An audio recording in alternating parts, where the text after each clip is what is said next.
everyone. We're going to go ahead and call this school board meeting to order.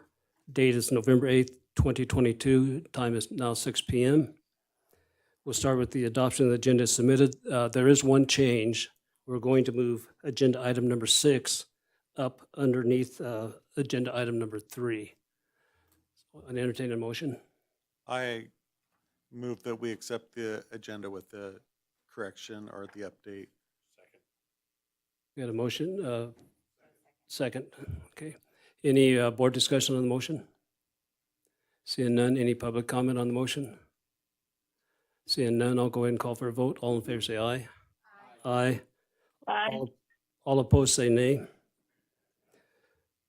Motion carries. Thank you. Please join us for the flag salute, which will be led by Mike Walker.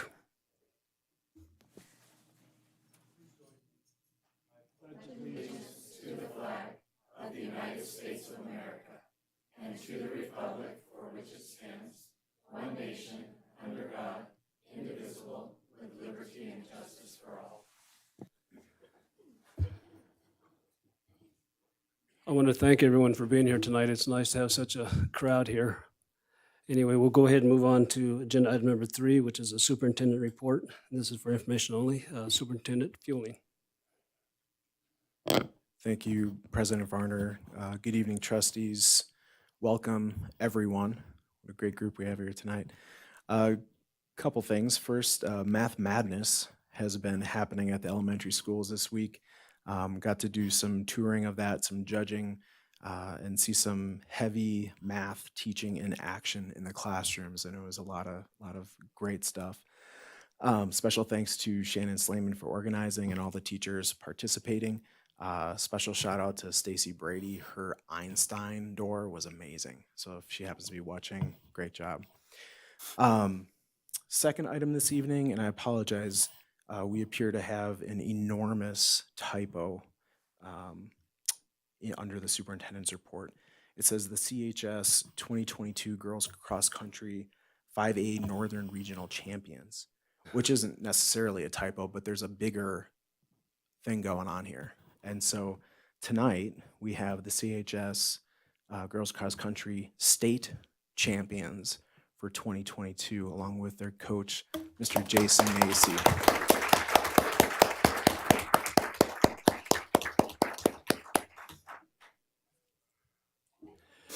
If family members want to come up and take pictures, feel free to come up behind the board here.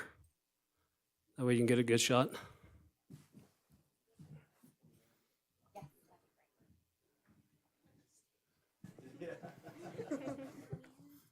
Sawyer, tell Sawyer to stand up.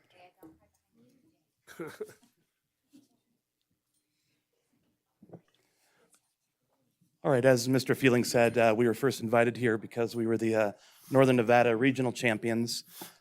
Before I get to the girls, Sawyer Macy, my son, he placed 5th at regionals, and he made the all-regional team for Northern Nevada. Congratulations. And then the ladies up here won the regional championship, and let me just go through here, and we'll just do their names, and I'll mention 2 of them. We have Ella Dooley, and we have Brianna Nunez, and we have Vea Miner, and we have Jenny Ponzak, and we have Hannah Budd, and we have Sydney Romeo, and Maddie Hager, and also Eleanor Romeo. Vea was 6th place at regionals, so she's all regional team, and then Hannah got 7th at regionals, and they both got special medals for those positions. So. Congratulations.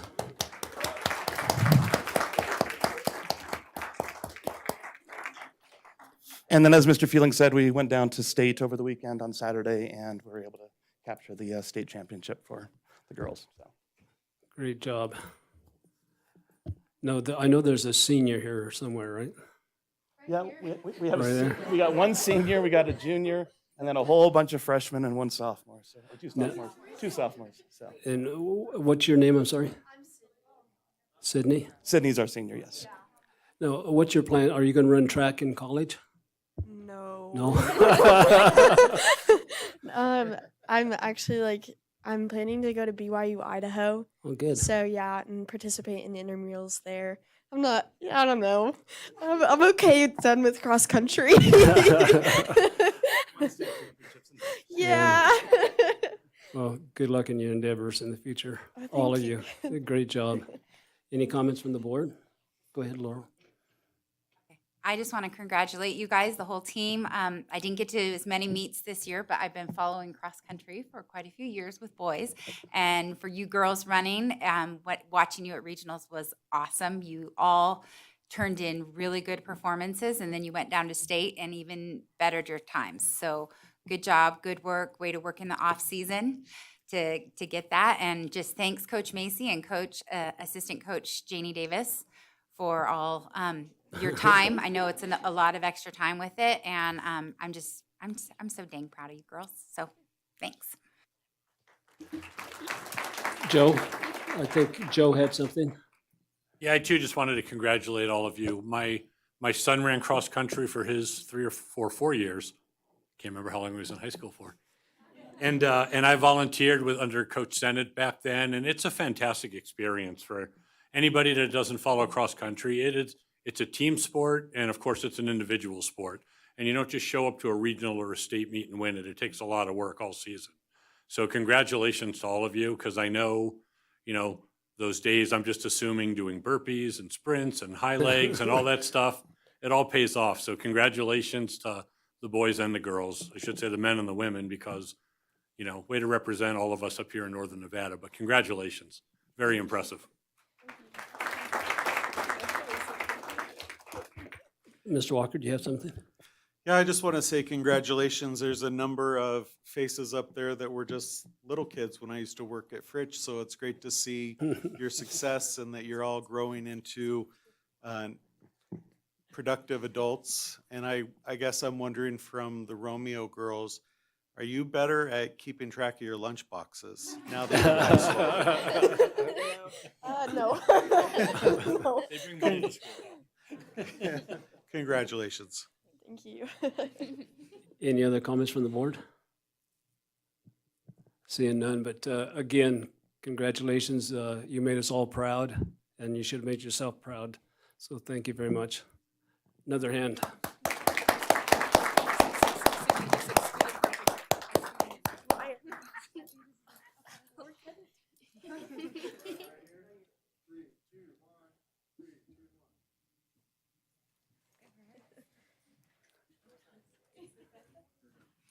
And then reconnects it.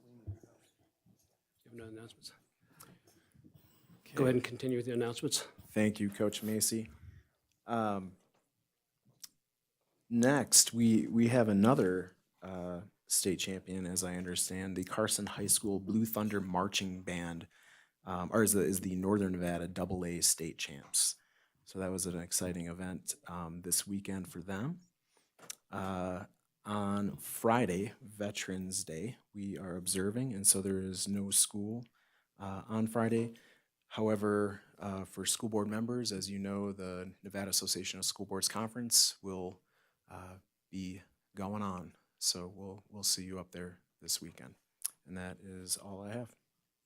Thank you very much.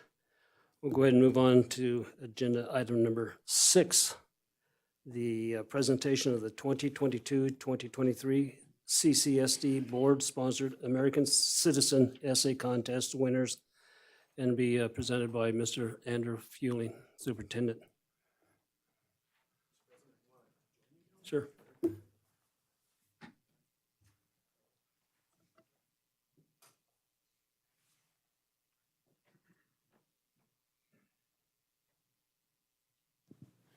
Okay, so we do not have the podium.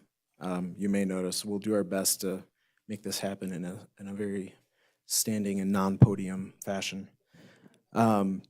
So each year since 2001, the Carson City School District Board of Trustees has supported the American Citizen Essay Contest. This year, the topic given was Patriot Day. The holiday in remembrance of September 11th, 2001 is a national day of service. Why is service important for citizenship? How do you, or how could you serve in your community? This year, we had 43 elementary school entries, 64 middle school entries, and 92 high school entries. Special thanks to our judges who supported the process, Lacey Carey, Rhonda Wallace, Maria Royce, Ananda Campbell, Greg Spriggs, and Pam Cowperthwaite. Sorry. The district, altogether, there's $540 in prizes, and we have our first, second, and third place winners for each grouping here this evening. First place will be receiving $100, second place $50, and third place $30. So to start things off, for the elementary age group, we have our third place winner, Mr. Dylan Hickox, fifth grader at Seeliger Elementary School. Here, do you want a hand? And again, parents, if you want to step up closer to get a picture, you're more than welcome to. So, here, I'll give you this. Congratulations. You're welcome to come behind the stage if you want to, so you can see their face. Smile, smile. It is.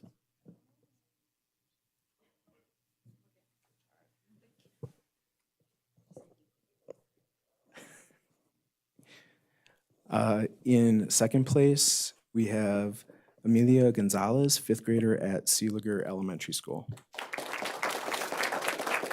Oh, congratulations. There you go.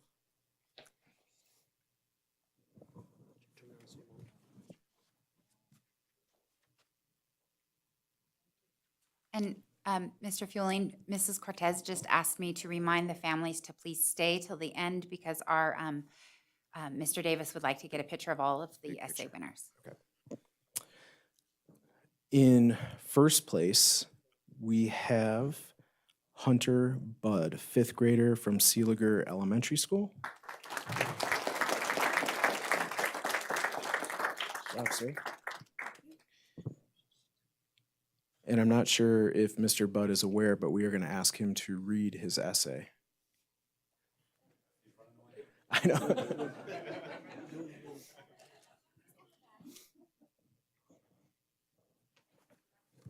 Do you want to sit and read it? Would that be a little bit easier?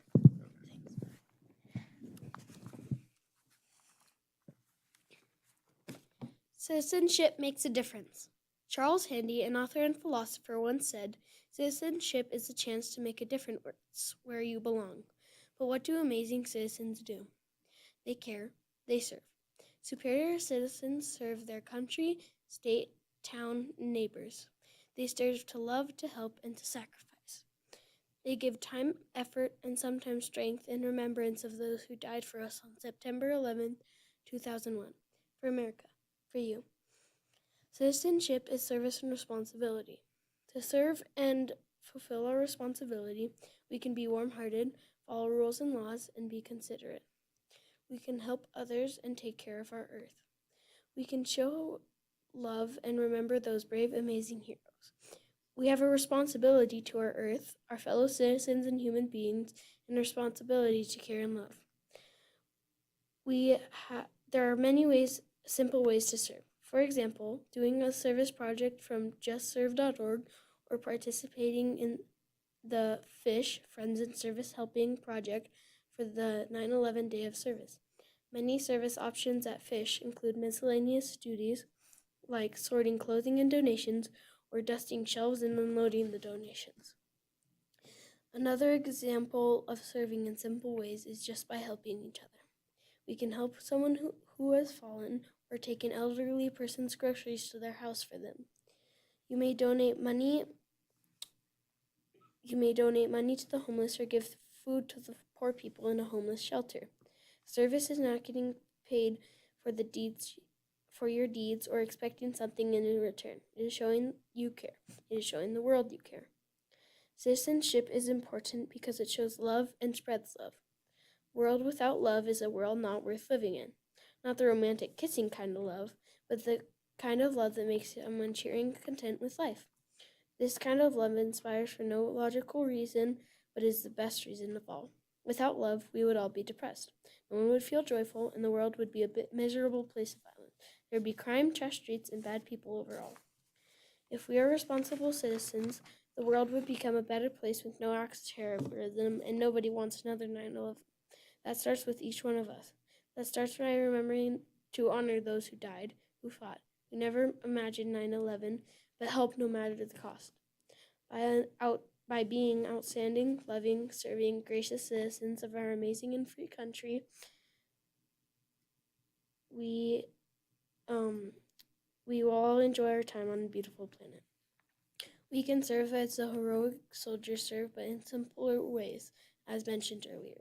We, as fifth graders, cannot go into the Army as many brave men and women or rescue people from the Twin Towers, but we can still find ways to lend a helping hand in our world today.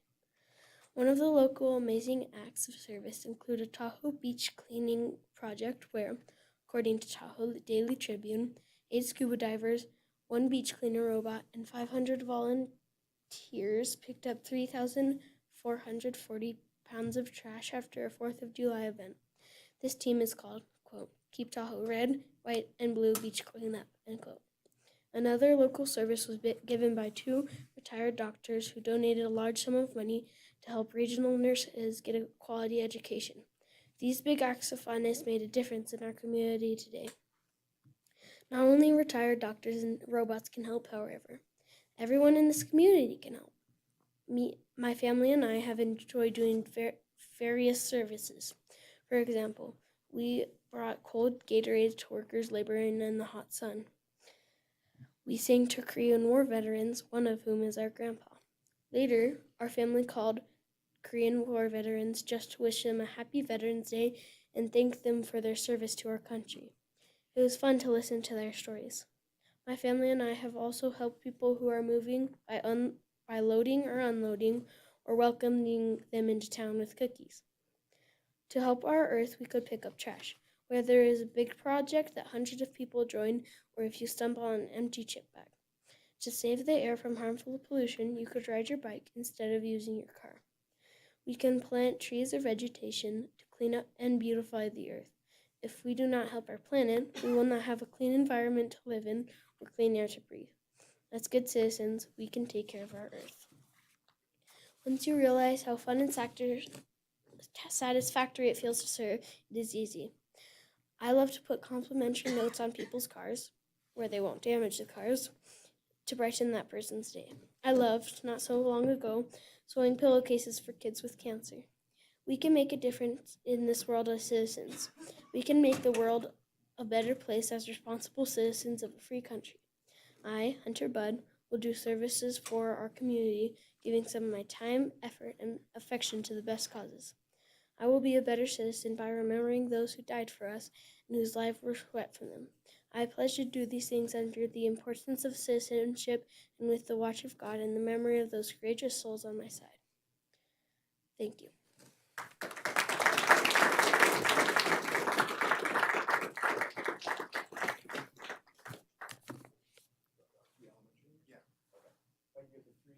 Elementary winners, come on up here and get a picture. Okay. Hunter, can you stand here? And then who was second? Okay. And then we'll put you on. You're in the middle? And then you're on. Okay. Look here. You gotta think. Then 3, 2, 1.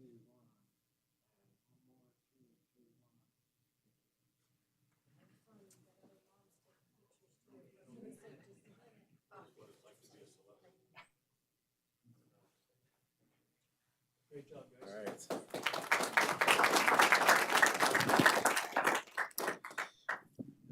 Okay, moving on to middle school.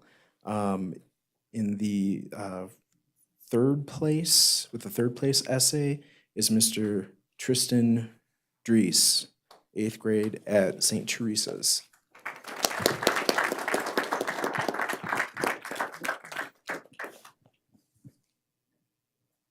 Sorry.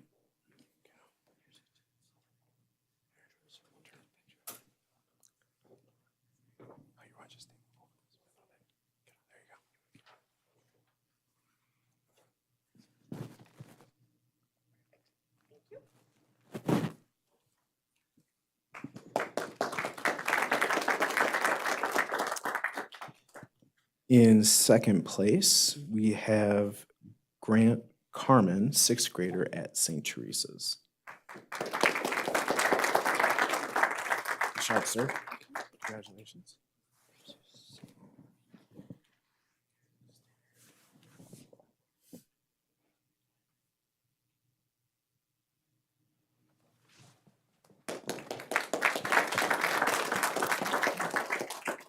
And in first place, we have Landon Park, eighth grader from St. Teresa's. Congratulations, sir. Wow, get a picture here.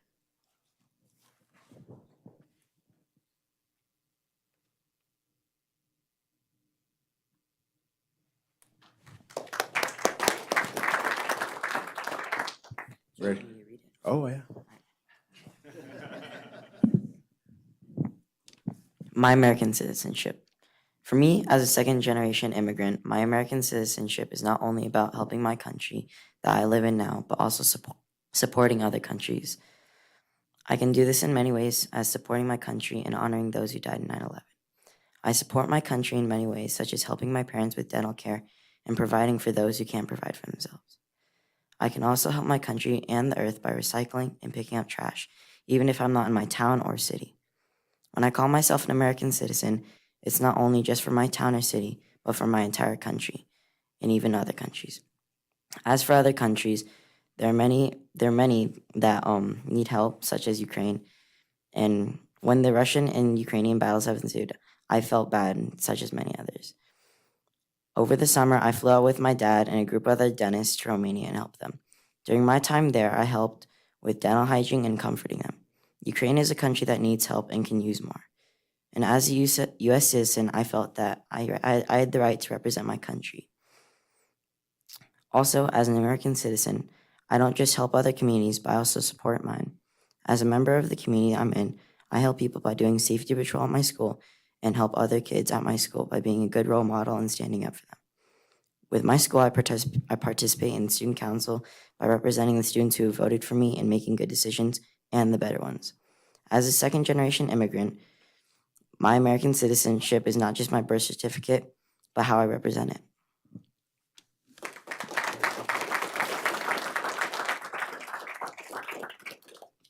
Middle school champs. Center stage. You're right here, guys. First, second, third.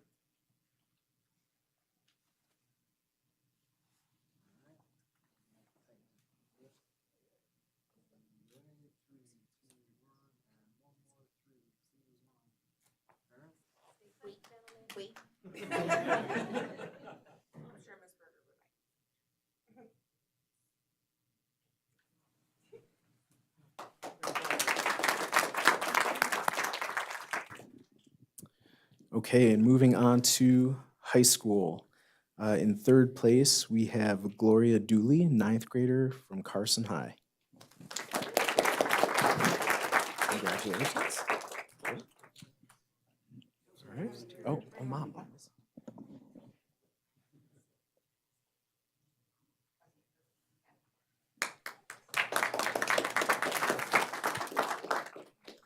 In second place, we have Avery Coleman, ninth grader from Carson High.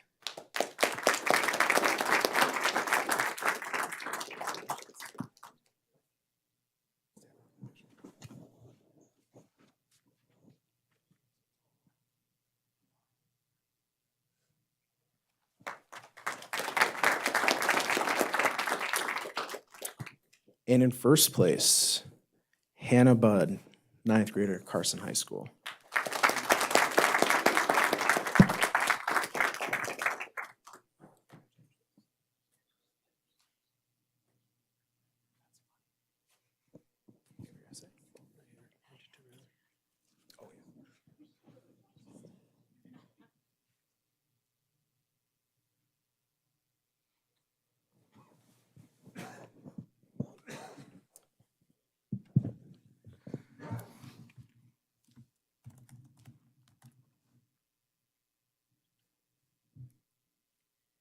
21 years ago, on September 11th, 2001, 2,977 American citizens died at the hands of the terrorist group Al Qaeda when they crashed into the Twin Towers of the World Trade Center, the Pentagon, and a field in Pennsylvania before reaching Washington, D.C. However, in the chaos that ensued, building security, first responders, and ordinary civilians undertook one of the largest emergency evacuations in American history. An estimated 13,000 to 15,000 people successfully evacuated the towers. Without these citizens who so willingly risked their lives to save others, tens of thousands more would have passed away on that horrible, unforgettable day. Therefore, service to the community and country in remembrance of Patriot Day is important because it shows essential citizenship and improves the lives of both the server and the recipient. Service can be performed in this community both through organized efforts and everyday acts of kindness. To begin, service is a key part of good citizenship. According to Britannica, the definition of citizenship is the relationship between an individual and a state to which the individual owes allegiance and in turn is entitled to its protection. Citizens have certain rights, duties, and responsibilities. Regardless of what country someone lives in, their rights and responsibilities as a good human being include serving others in ways both large and small. In a world of deranged politics, hurtful and hateful trends, and self-obsessed lifestyles, turning outward to help another is an all-too-rare event. The people of this nation need to express greater love and kindness one to another. In an address given by President Barack Obama when the government expanded the American Service Organization, AmeriCorps, the president emphasized that service isn't separate from our national priorities or secondary to our national priorities. It's integral to achieving them. It's how we will meet the challenges of our time. Indeed, those in the service of their fellow men find themselves able to rise and face the obstacles that confront them each day and demonstrate their love for others and their country. The very essence of citizenship is service. In addition, service opens opportunities for those performing it and makes the world a better place for those affected by it. For example, Dr. Zahir Sahul, a Syrian-American critical care physician and one of the founders of MedGlobal, risked his life to give medical care to civilians as a much-needed volunteer. The Sikh Mr. and Mrs. Kantaris launched a project through the Guru Nanak Darbar Sikh Temple to distribute over 30,000 meals every weekend to every person who walked in their doors, no matter religion or race.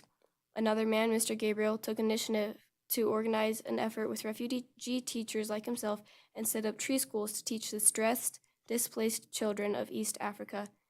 Each of these situations was turned from horrible to honorable through the dedication and benevolence of these citizens. Lives were saved, bellies filled, and children enlightened because of the helping hand these men and women offered. Because of their service, opportunities and pathways for the future that had previously been unreachable were open to each individual who participated in the process. With many contentions, wars, and rumors of wars besieging the earth these days, it is increasingly more difficult to envision a bright future. However, spreading charity brings light to individuals' lives, and countries of 340 million people are made up of these individuals. With more service and more charity, people become brighter, nations become brighter, and the future becomes glorious. Kindness and service open doors for all people touched by them and give this earth a brilliant possible future. Moreover, there are many service opportunities available in Carson City, Nevada. Local volunteer and low-profit organizations include Fish, Just Serve, Produce on Wheels, Salvation Army, and Rod and Wood Family Resource Center. There are also a handful of projects taking place, such as Ryan's Case for Smiles, Billion Graves, and Latchkey. In addition to these wonderful programs, chances to serve pop up every day. People just have to keep a diligent watch for them. Although the idea that even the simplest gestures make a big difference is an overused cliche, it is not entirely untrue. Pushing a small child on a swing, helping a friend with homework, even when busy, praying for another, whatever someone's religion may be, and smiling at both friendly and unfamiliar faces are all examples of simple services. These good deeds have a deeper impact than assumed. According to studies from Uppsala University, other people's smiles actually suppress the control we have over our facial muscles, compelling us to smile.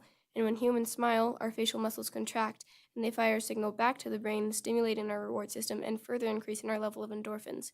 This basic process is one example of a nearly effortless service that makes a difference, a small one, but enough to notice, both physically and emotionally. Over time, small changes to community-wide attitudes and perspectives, such as making it more of a social norm to smile at others, will add up. There are numerous ways to serve in the Carson City community. Overall, serving the community and the country in remembrance of Patriot Day is imperative because it demonstrates true citizenship and enriches the lives of both the giver and the receiver. There are numberless ways for citizens to serve in the Carson City community, including the little opportunities that pop up in everyday life and volunteer organizations centered on aid and service. The sacrifice that civilians and first responders made on September 11, 2001 is precious and priceless. Citizens of the United States have an obligation to reach out in service to others because they served first. Thank you.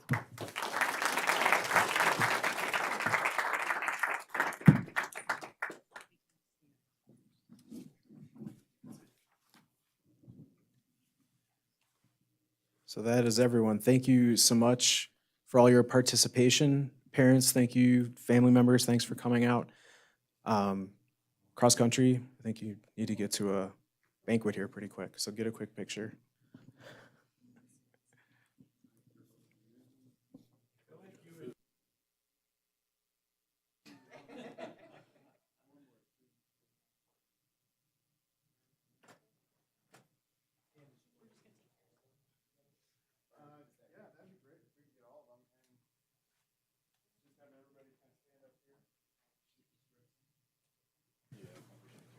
One last picture.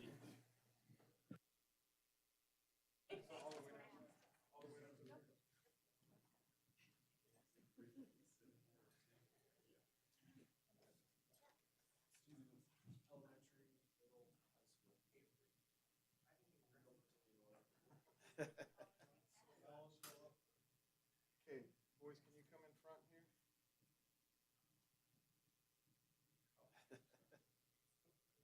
Kind of on the end.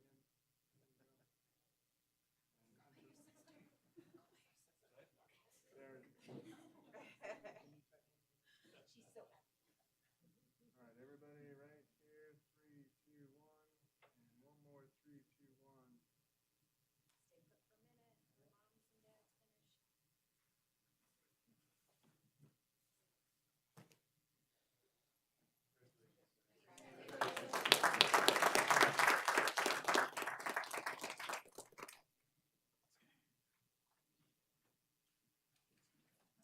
Thanks, parents, for bringing them out tonight. It wasn't the best night, we know, but thank you. They always do such an amazing job.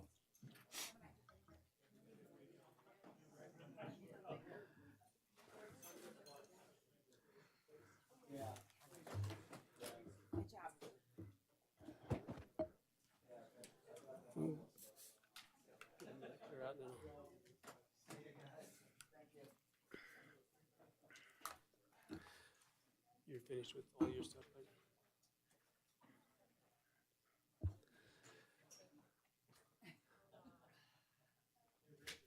Yes.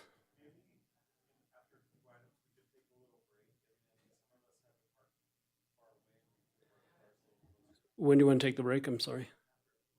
Okay. All right.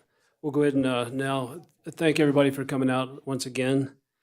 Gives us great hope to see these youngsters that are such good citizens and just great people. We'll go ahead and move on to agenda item number 4, which is board reports, board member comments for information only. Do we have anybody from Carson High here? There you go. Thank you. Just remember to state your name for the record.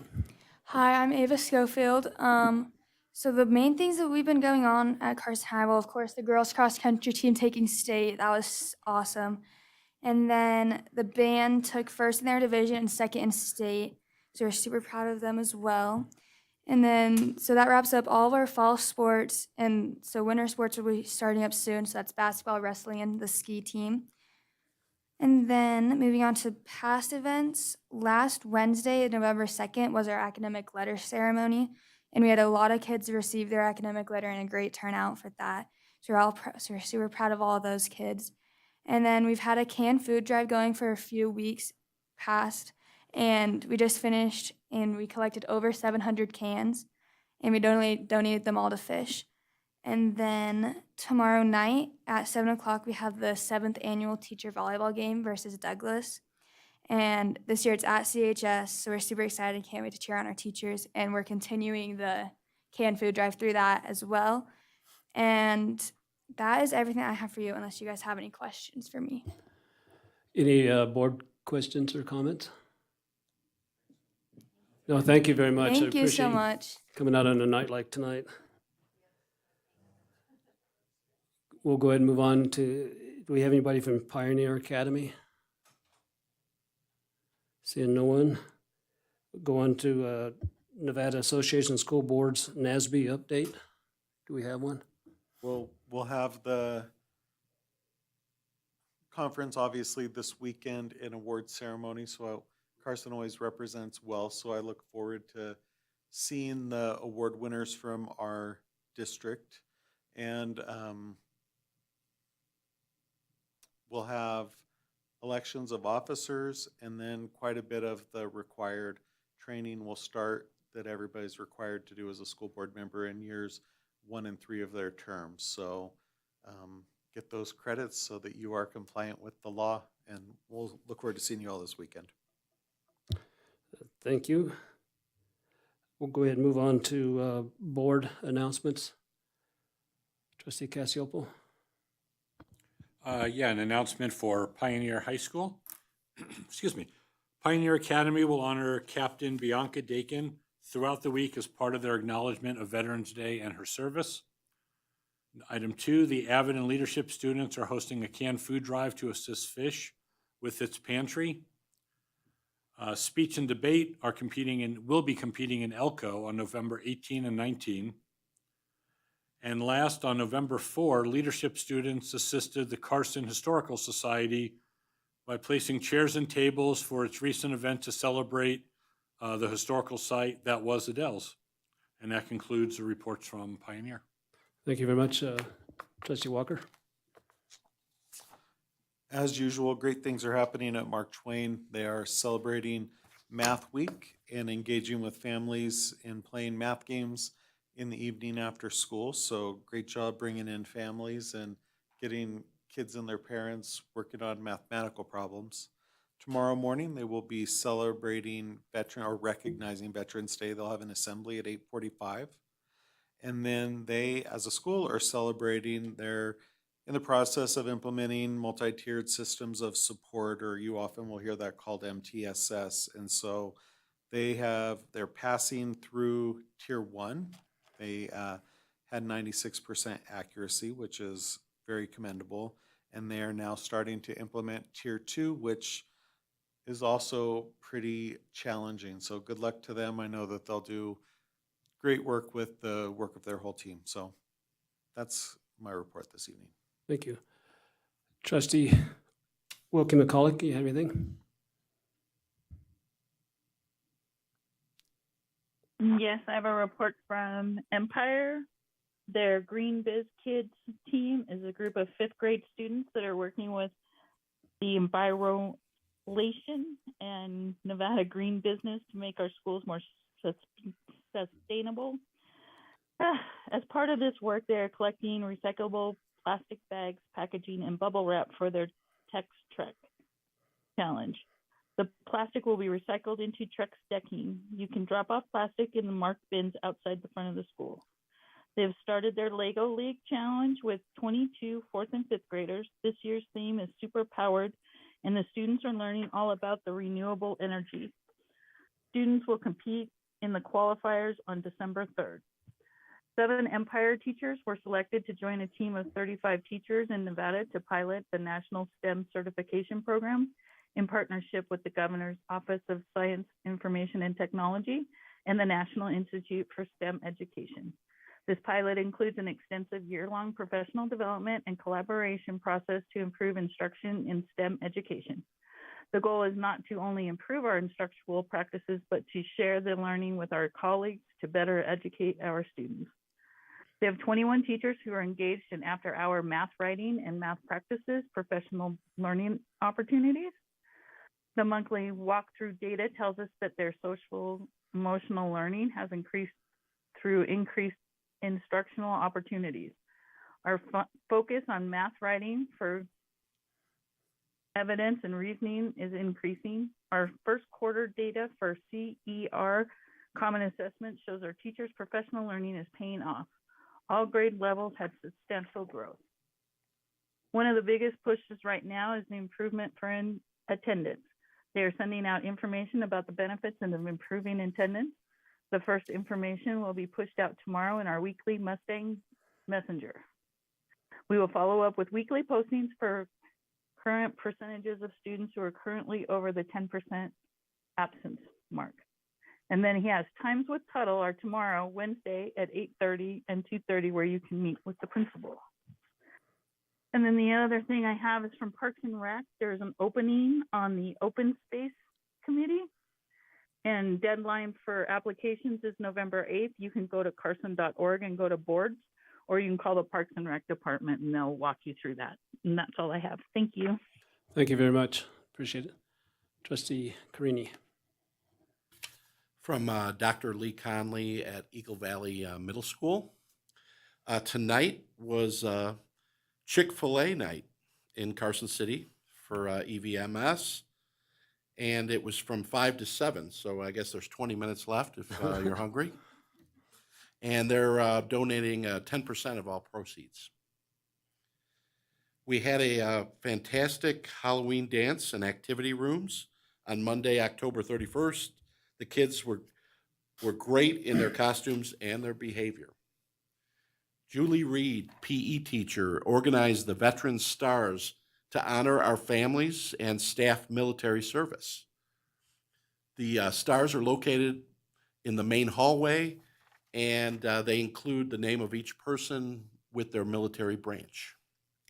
And lastly, they're very proud that 326 students were awarded no tardies for the entire first quarter. And that's all I have. Thank you very much. Trustee Ramirez. From Carson High School, Principal Bob Chambers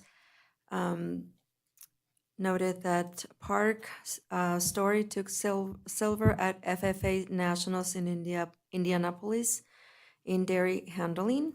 And then an 11th grade student, Dree Cabral, will be playing at Carlisle Hall in New York as part of the Honors Performance Series. Her audition was selected out of more than 18,000 students who applied. So kudos to that student. Winter sports season is just around the corner and tryouts will be taking place shortly. I also attended a family event at Carson Middle School last night, coordinated by the social worker, Molly McGregor, and one of the paraprofessionals, Maria Navarrete. They did an amazing job. They invited families to learn about the resources available for their, for the parents to become more familiar with that.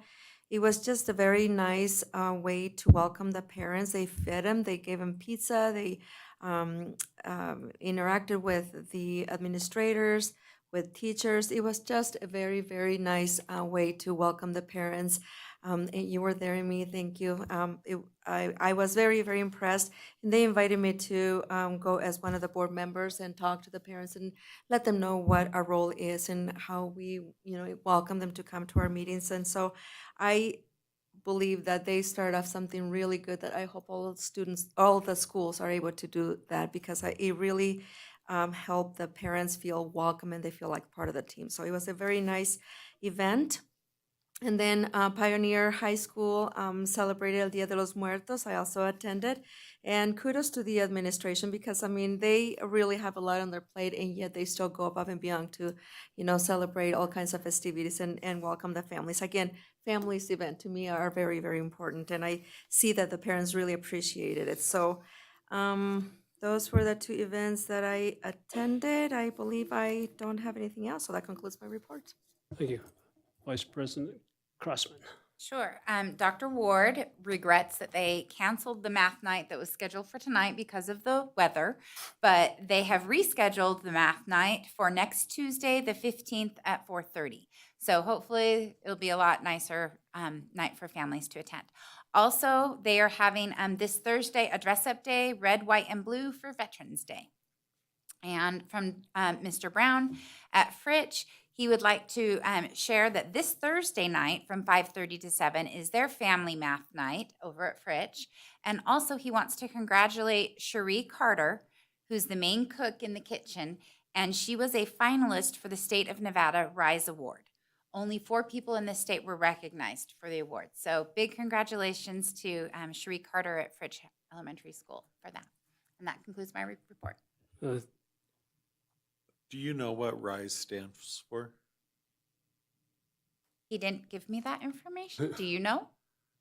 I don't know. I was just curious, so I'm proud of her. I just wanted to know. Thanks. Yeah, that's great. I'll look into it.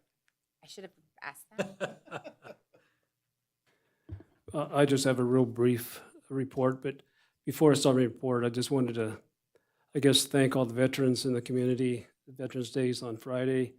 All our staff who are veterans, our board members, we have 2 board members who are veterans. So I just wanted to kind of take a minute and thank everyone for their service. And the only report I have is from Bordwick Bray, and they'll be having a Veterans Day assembly. And they're inviting their friends, relatives, and students and staff who are veterans to attend. It will be at 8:45 on Thursday. They originally had it planned to do it by the flagpole outside, but due to the weather, they may have to move it inside. So just be aware of that.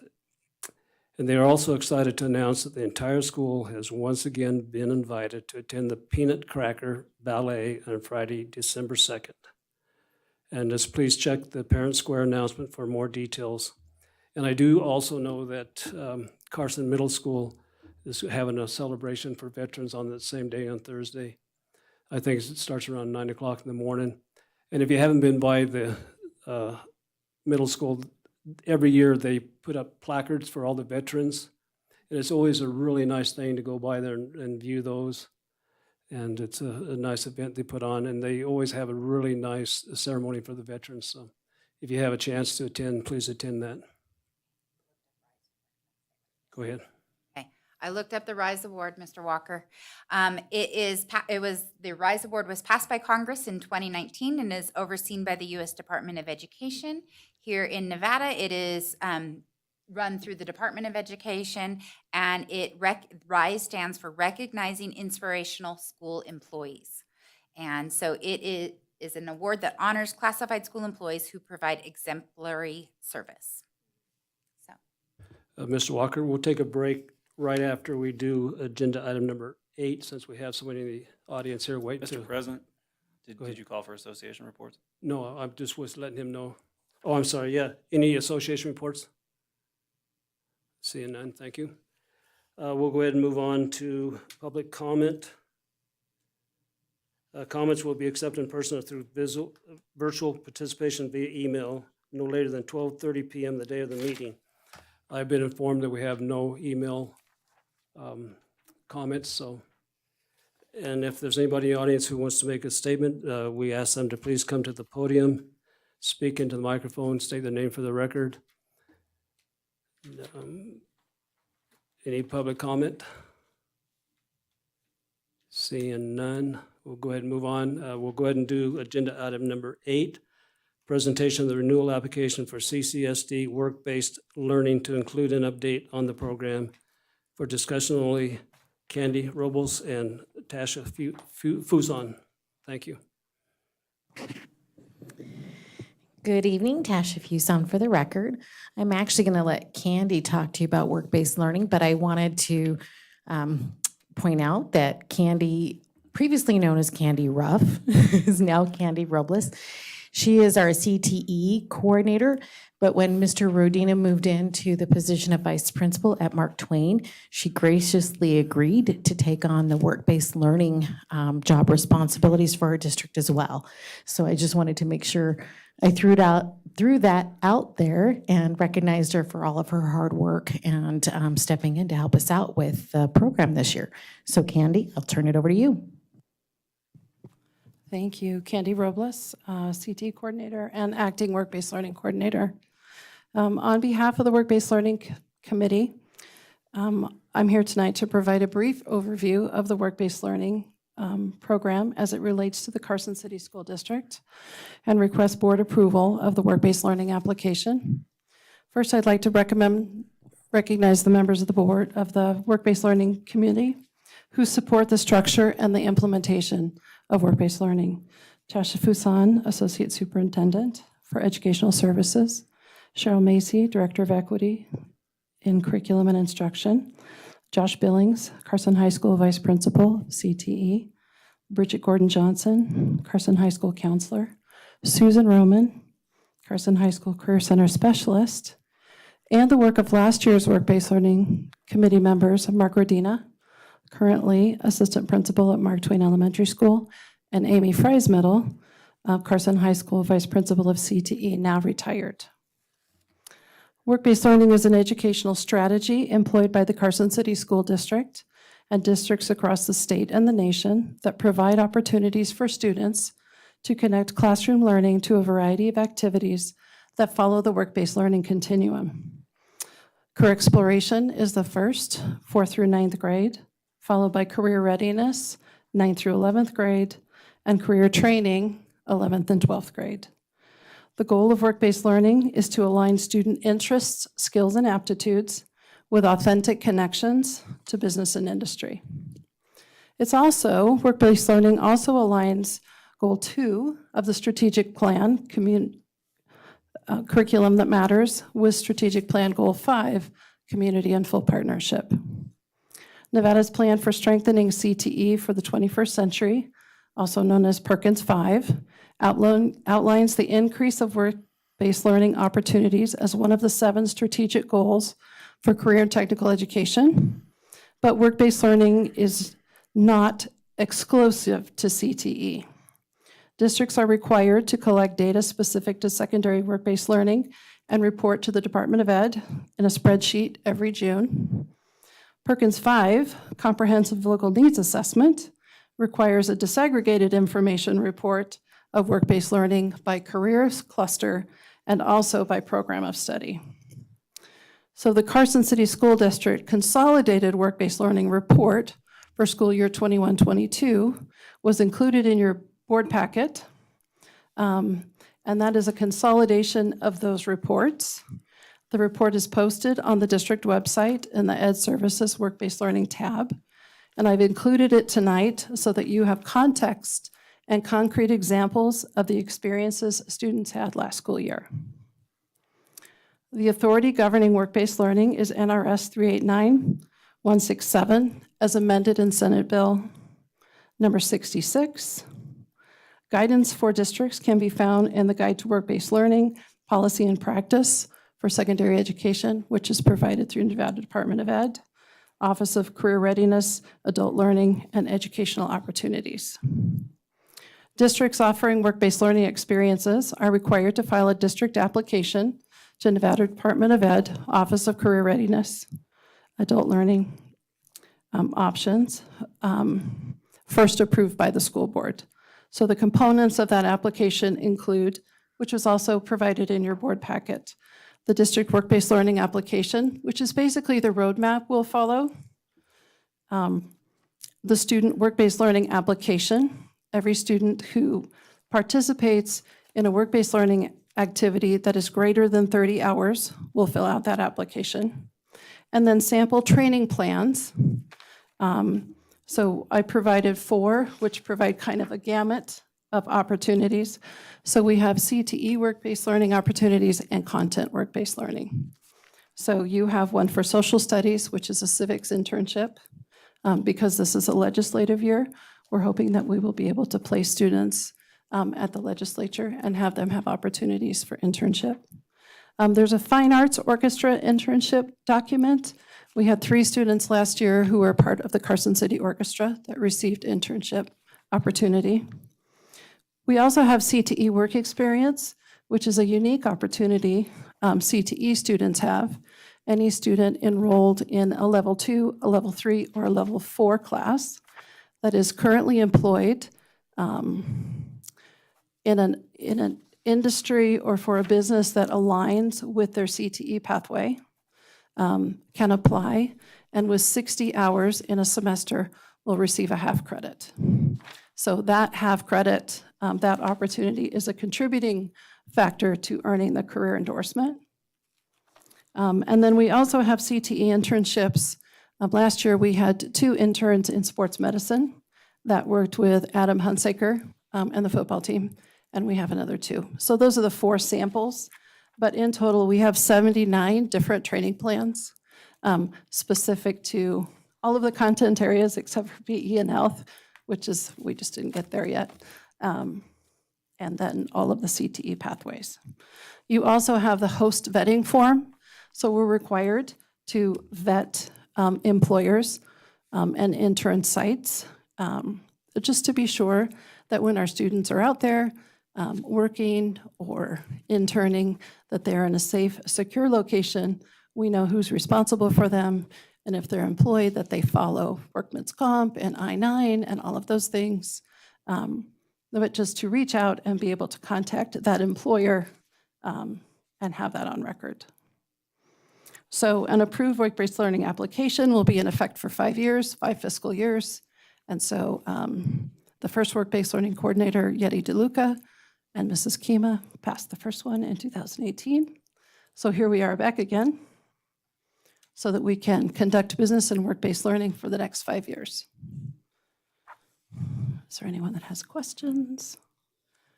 I guess I have more of a comment, Candy, and I just think, you know, when we look around in every industry, we're struggling for people who are willing to work and do those jobs. And I think we're providing students with a great opportunity because students like me who are a first-generation college student who had to work their way through college, they're going to be able to start in a trade and make good money as they work through college, or possibly that ends up being their career. And so I think that it's great that kids have the opportunities such as this, the programs with the colleges where they could get dual credit. So I think that great things are happening and you guys are doing great work. So I'm proud of that. Thank you, Mr. Walker. Just before I move on, just so you understand, this is listed for discussion only, so we can not take any action tonight. Yes, I understand that. Okay. Any other comments from the board? Any questions? Laurel? Not a question, just a comment. I think when people talk sometimes about Carson High School, they talk about how big it is, and it's kind of a negative thing. But looking at these opportunities that students have, it's actually a really good thing. There's 79 different work-based opportunities for students. There's the multiple CTE pathways. There's the AP, the Jump Start, like all of these opportunities. A kid at Carson High can pursue whatever their interests are, and they don't have to give up their fine arts in order to follow CTE or work-based learning and or their athletics. It's really the nice thing that we offer to students, and I just wish more people. I feel like that's something we should totally be advertising, is that this is the place to come if your student has interests. We have the pathways for them to take to fulfill whatever they're interested in. So thanks. Thank you, Mrs. Crossman. And I think that's one of the reasons that Tasha and I talked about creating the consolidated report and posting it on the website, because part of an opportunity for people to learn more about what's happening in Carson City is to be transparent about what's happening in Carson City and who those students are and what those opportunities are. Because it does not have to be, it's not a huge lift to be transparent. Lupe? I just want to thank you for showcasing this to the families last night at Carson Middle School. I think it's important for the students in middle school to start learning about these options. And I was actually talking to a parent last night, and she's like, you know, my kid is not really good in academics. And I said, well, here's CTE. Go and talk to them and learn about the different career paths that your son can take. So thank you for offering this to the middle school students. Absolutely. Mr. Billings and I were really excited to be there last night. It was a good evening. Joe? Yeah, Candy, again, thanks to you and everybody. I just want to say thanks to the whole committee. I think what you're all doing is fantastic. And just to reiterate what some of the trustees said, I mean, we have a lot of offerings for these kids, and it's thanks to the committees and the people that go above and beyond what needs to happen in our district. So thank you very much, and just pass along our thanks. I will. And really the only obstacle is getting that paperwork back. So Susan Roman, I'll just share this. Susan Roman and I were laughing the other day because I don't know if anybody knows teenagers. It's a little difficult to get the paperwork back. So we likened ourselves to Roz for Monsters Incorporated. So when you think about work-based learning, you just need to think about Roz, because that is right where we live. Where is your paperwork? You forgot to turn in your paperwork. I will just share too, we had the opportunity last week to actually officially vet 3 employers. And it was such an exciting experience. Josh Billings went on a ride along, and we went out to see Troy Walter at Function. Oh, I can never say it. Anyway, and he owns a restoration company and is hosting a student in CT work experience. We were at the Bike Smith and saw Justin, who's hosting a CTE student. And we were, where was our third location? Oh, at Carson City Parks Department. We were here and saw Eric Klug. And it was just great to be able to meet with those employers, explain the process, and have them be excited to work with our students. Stacy, do you have anything?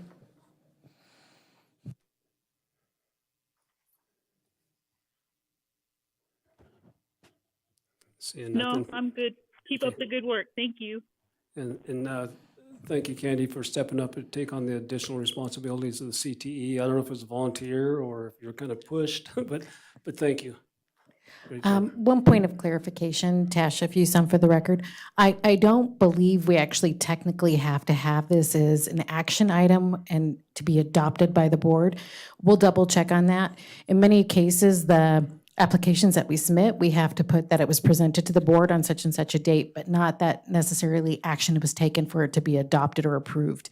So unless the board has concerns and would like us to bring it back for formal adoption, as long as the state doesn't require formal adoption, then we will probably not come back in front of you again. I'll leave that to Ryan. Sorry. I was just looking at the statutes while you guys were sitting here, and it does refer to the school or the Board of Trustees submitting the application. But I think Ms. Fuson or Dr. Fuson might be right. And so I will look at the statutes. If it needs to come back, I'll let the president know. But I think you're right, actually. Thank you. Right. Thank you guys very much. Appreciate it. What we'll do is we'll go ahead and take a quick break so we can take care of things, and we'll reconvene in about 10 minutes. Thank you.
board meeting back to order. Time now is 7:13. We'll go ahead and move on to agenda item number 9. Discussion on proposed changes to CCSD policy 805, emergency operations of schools. This is first reading for discussion only, and Superintendent Fueling.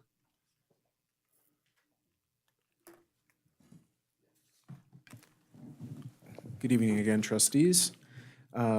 Policy 805, well, maybe to start the last 2 weeks, we heard the last week, we heard Regulation 805 being modified. One of the oversights with that was Policy 805 simply reflecting change in language over time. It notes a school emergency management plan. It is now called the Emergency Operations Plan. That is the only change to the policy. That's all I have. Any board discussion?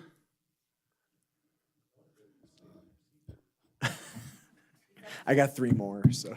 Other than to say thank you, I have no comment. Stacy, do you have any comment? No, I'm good. All right, seeing no comments, so we'll go ahead and move on to, thank you for the presentation. We'll move on to agenda item number 10, report on the superintendent's site visits to schools, departments, and programs in the Carson City School District for discussion only, and again, Superintendent Fueling.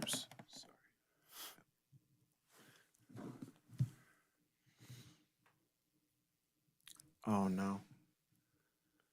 I just moved Black screen to death.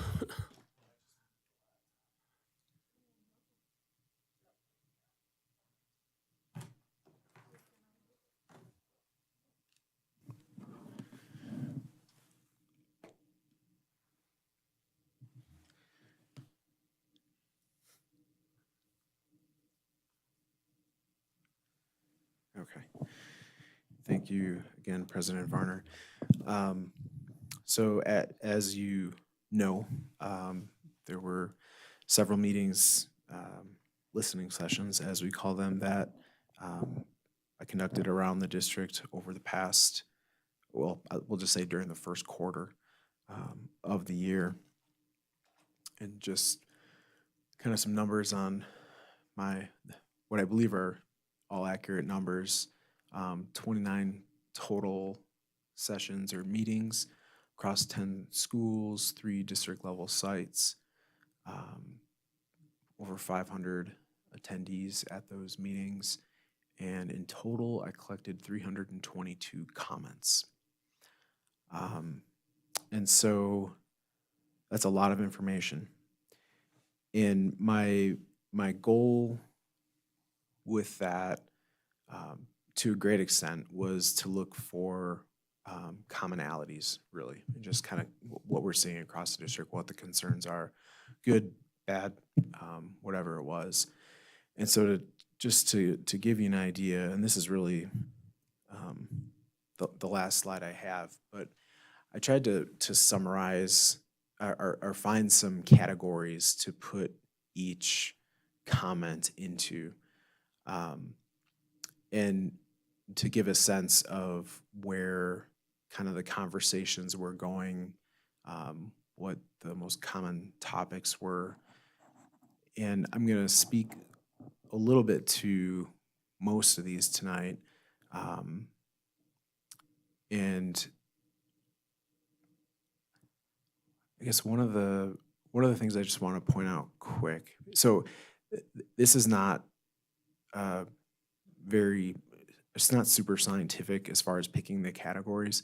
The example I'll give you is staffing, which is the 4th one down, which clearly has a lot.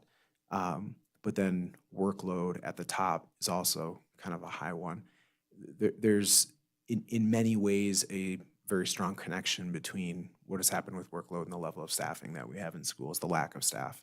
So as much as I could, I tried to tease that apart. If it really was just purely a staffing concern, like we're not having enough substitutes, something along those lines, or more purely a workload concern of just kind of some of the different things that have been put on plates over time.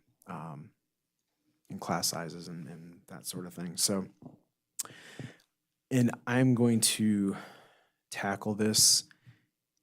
So for some reason, this graph, and I knew Trustee Cassiopo would be really excited to see a graph again from me. So, nice. But for some reason, I could not get it to set these up in alphabetical order. So it's in reverse alphabetical order. So I don't mean to throw you off, but I'm actually going to start from the bottom because my information is in alphabetical order. So not to confuse the issues. So I think behavior related to student discipline and just some of the things that we're seeing in the schools. I think just clearly at a higher level, we need to review kind of the district-wide model that we use to handle behavior from the lowest level to the highest level. And a lot of that work has already begun, and some of it even began last year. So there's been lots of legislative changes recently that have complicated things a little bit for us, but we're certainly working through that, taking a look at school needs. Oh, I just killed it again. Oh, there it goes. Okay, sorry. Looking not only at school needs in terms of being able to successfully support students so that these kind of issues don't come up, but really at a much bigger district-wide level of kind of consistency with how we are handling this and what we are doing across the schools, how we are, and again, kind of from the lowest level to the highest level, how we are dealing with these issues as they kind of make their way through the system. So I think that's just something at a much bigger level. We have to kind of reevaluate, I think, what we are doing Hey, AJ, in the district. Yeah. I know there's several districts who are planning to lobby the legislature really to change those restorative justice laws to give us a little bit more leeway. Are you anticipating Carson City joining that effort? Thank you for the question, Trustee Walker. Yes. So what I'm aware of, the one I'm aware of is a BDR being submitted by Humboldt County School District. And so that will be something that,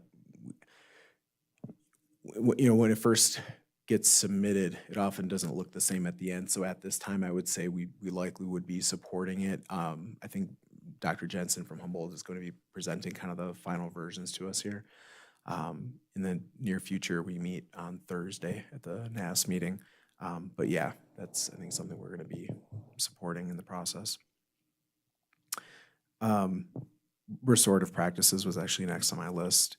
And just discipline, we have a discipline committee that has been established, thanks to Mrs. Fuson, kind of helping make that happen. Rolling out our MTSS framework, which I think kind of back to the old RTI days, if you remember that, it was very much more academic focused on supports, but MTSS kind of has this, the behavioral side with that as well. And just training otherwise for staff in the district. Some concerns, and I'll just bring up some kind of specific examples here and there is going through these, but concerns about, due to behavior not being able to operate kind of a regular classroom, concerns for some of our new teachers, ARL teachers, substitute teachers, not always knowing exactly how to deal with classroom management issues. And then just when those types of events do happen, taking time away from instruction for kids in those classrooms. So clearly one of the larger categories that came up. And getting more training related to that. Next, CNI&A curriculum and instruction. Oh, sorry. I'm sorry, before you move on, did the behaviors seem to be worse in any certain grade levels, like elementary versus middle school, high school, when you got the feedback from the teachers? So I would say and one of my greatest surprises, I think, to start the year, one of the things I just wasn't anticipating in any way was, especially at like kindergarten and first grade level, some of the behavior issues that we were seeing, and really, I'm thinking of some specific teachers I know that are very, very well respected, and just really saying it was unlike anything that they had dealt with. So I think there's some factors that have played into that over the past years. There are things happening at those schools, new behavior teams being set up to try to deal with some of those things within kind of the new confines of the laws we have on discipline. So, and within the support network that we're trying to build with MTSS and that sort of thing. So that definitely has come up across the elementary schools for sure. Thank you. Curriculum instruction and assessment. The one comment I'll read that had a little bit of the most interesting story to me. I was at Bordewick, and the comment was, one test shouldn't be used to judge kids needing the purple folder. Now, that kind of spiraled into many, many comments on purple folders. I had no idea what purple folders were. And so we probably got about 12 comments deep, and I couldn't get a word in edgewise until I finally was able to ask the question, what is the purple folder? And it represents the individualized learning plans as a part of the Read by 3 requirements for students who are not performing kind of where we need them to be within that. So it was, in many ways, this was a really great learning experience for me to, I think of, we talk about within education how many acronyms there are and how people, if they're not in this world, they will get lost in that. Well, and even, my background is really on the secondary side, and it's in another state, right? And so here in the elementary side in Nevada, there's specific things just within that itself where purple folders are really meaningful, and I didn't know, but now I know. So that's good. The comment with that Maslow before Bloom. So they had this Maslow's hierarchy of needs, this idea that you have to have certain things in place for self-actualization, or basically kids to kind of, or any human to like grow and kind of be fulfilled. And the struggle that we have with trying to make sure kind of the balance of making sure that's in place, but then also the Bloom side is kind of all the knowledge, the instruction, the learning, and that. But for that all to happen, we have to have some of these basic structures of safety and security for kids and their mental health in place. And so kind of that balance that can be really difficult to manage sometimes. And then also teacher autonomy was another idea that came up. Just clearly over time, the state and the feds, there have been more and more kind of controls and restrictions on within the curriculum, what is being taught. And so just kind of recognizing that teachers clearly recognize that they may not have that same level of autonomy, or at least not in the same ways exactly that they used to. Calendar, 4-day week, 4-day week, 4-day week, 4-day week, 4-day week. That was that comment came up several times, but actually one of the interesting comments, and clearly calendar was not, well, I guess it was somewhat of a big item. It was bigger than I was thinking. I think one of the comments that just stood out to me was at Carson High School, and just looking at calendar, we need to look at calendar issues for optimizing toward our goals. And I think we think of it that way. I actually had a really interesting conversation with Mrs. Fuson about calendar today. I learned something completely new about what the restrictions are, and I guess how we look at calendar to make sure we're doing all that we need to be doing. So it's just, I think it was just a good reminder that can be a tool that we can use when we're thinking about where we're trying to go with our time. Capital projects, not as big of an item, but we learned a couple interesting things. Many of you may work in buildings where you'll hear about heating and air conditioning concerns.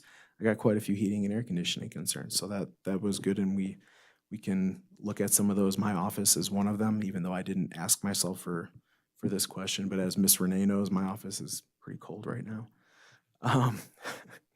I learned about Lake Bordewick from the teachers at Bordewick. If you didn't know, there was a little irrigation issue in the back, and apparently the wasps are there, and so we're working on or taking care of that one.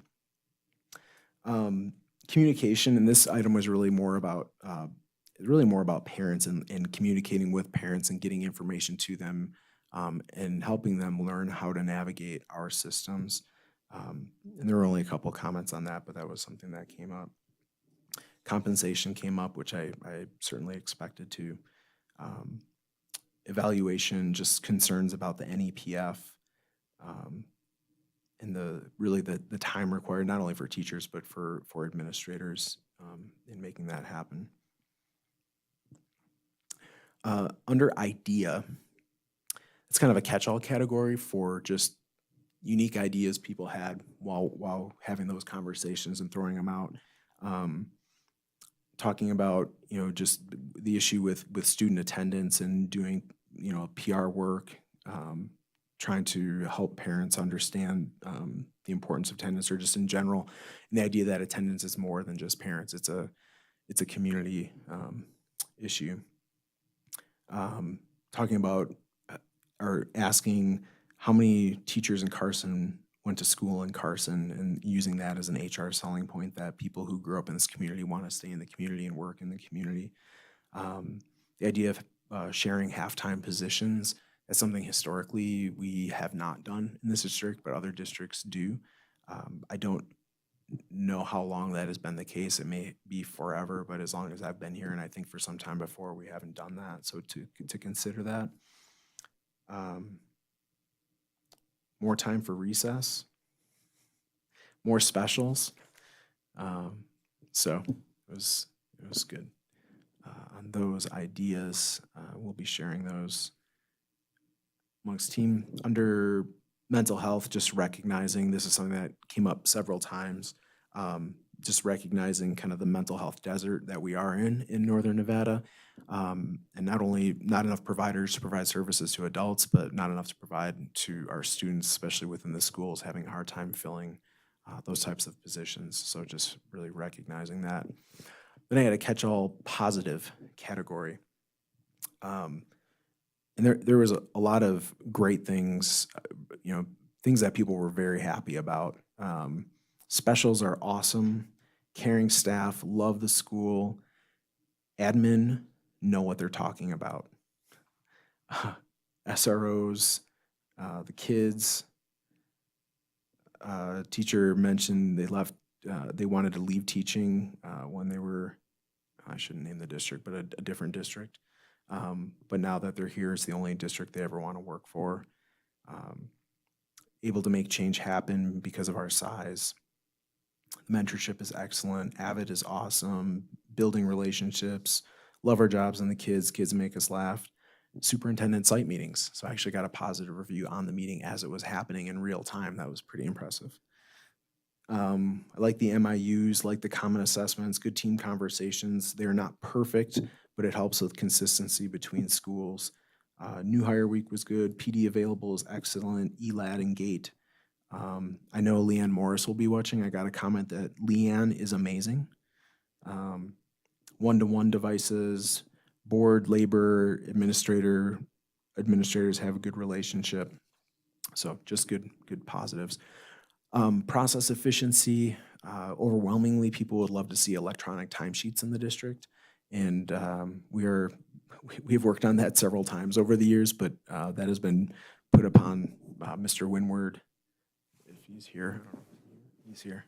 So he's going to make that happen someday soon. No pressure. Kind of widening the scope of what fee payments can be made online. This is something that has expanded at Carson High School, but looking to expand that even more. And we have the ability to do that. It's really just kind of setting it up for specific sites. So that is a helpful item to have. We have a warehouse. If do the warehouse supplies we have reflect the supplies needed or wanted. So taking a look at that to make sure we're stocking things that people actually want to have. Safety, training, not much that was said there, but training on building safety and that sort of thing. Site-specific were items I got that were very, very specific to the sites, so I won't go through those right now. Those are things that I can deal with otherwise. Special education, there were some concerns there. A lot of it ultimately around staffing, no people to support in certain areas. And then staffing itself. So this was a big one. Concern about class sizes, concern about losing preps because of subbing, asking about grow your own programs, what we're doing to make that happen here in the district. Talking about things to attract potentially, like childcare, stipends, things like that. So I don't know. That's it. Staffing is staffing for sure. Under training, this is kind of everything related to like professional development type items, and to talking about time in the classroom versus training time, and that's always a tough balance too. There's many things that we're required to have trainings on, and then also wanting to give staff or teachers time in their classrooms for preparations, so beginning of the year or during the year, taking care of grading. So that balance is always difficult. But then after that, I also had a comment that don't take away days of training. So it's sometimes there's some different perspectives on that. New hire training, request to look at respective grade levels with some of that new hire training, as far as like K through 2 versus 3 through 5, just for some differences there. Make sure training is available to our paraprofessionals, to use tools available through technology. So again, just some examples that came up. Transportation, just a few items. And then workload, and that's the last one. And I think the workload one, that's the one I think, and I talked a little bit about during these sessions that, I've spent 8.5 years entirely focused on financial resources. That's all I've worried about. And it was very clear, very fast. And not that I was unaware, but I don't think I understood the full extent and the full kind of scope of it, but just the idea of this time resource and how that time resource is so stretched and causing a lot of stress for our folks. And clearly being short-staffed doesn't help any of that. And so it's kind of this exacerbation of the problem itself. So just generally, lots of comments on this, but not enough time, taking things off our plate, and kind of just different ways of saying those types of things kind of over and over again. Just a lot of that came up. So that is all I have. But I guess my hope was just to give you some examples, but at least seeing that chart, it gives you an idea of where, for those who are willing to come to the meetings, we're able to come to the meetings and share some feedback, kind of where the areas of concern may be and where we need to just take a look at what we're doing. And really, I want to thank everyone who did come to those meetings. not only was it good to hear all that, but it was also really good to hear the positive, and it was really good to get some of the ideas from folks, just different ways to look at things, different ideas that we can maybe use to improve ourselves and improve what we do. So that's all I have. Thank you. We'll open up to the board. Any comments, questions? Mike? I think when you look at that data, it makes a lot of sense to me because right now, just as a practicing educator, we're in a perfect storm. And so when you look at the behaviors, you look at the curriculum and instruction, you know, the kids are coming in with extreme behaviors, which a lot of times we haven't experienced that level. But then also, there are huge gaps in the knowledge they have, the prerequisite knowledge. And so our teachers are really struggling because they have to teach their grade level content, which they're required to do, but they also are going to be required to do some remediation. And so it takes a lot of support, and that does add to the workload. And when you are teaching, you learn real quick. You have it feels like you have a long day, but then when you start trying to plan all your lessons, there's not a lot of time in the day. And so I think that we as a board, you and your cabinet, you know, if there are creative ways that we can free up some time for teachers and to help them do this job effectively, they need that professional development because we all do right now. And I think that this is also impacting staffing. I think compensation is a huge issue. You look at the price of things and the wage of teachers. It's hard to make ends meet, and you have a job that you have to take home with you, and you need a second job to buy groceries and pay your rent. I mean, how do you do it? So I think that they're being honest, and I'll just say that when I talk to people in the district, it's a different tone than it was 5 years ago. People are much more positive, at least when they're talking to me, about their jobs. And there are parts of the job that stress them out, but there's genuine appreciation for this school district. And so I think that anything we can do to support staff and help address some of these big issues, it's going to benefit everyone. Thank you, Mike. Joe? Yeah. AJ, thank you, first of all. I know that was a promise you made when you were running for superintendent. I think it was important, and thanks for following through with it. I think, you know, a lot of what we're seeing here isn't a surprise. I mean, just, you know, I have a wife in the district and a daughter out of the district, and behavior is not unique to here. It's a big issue out there.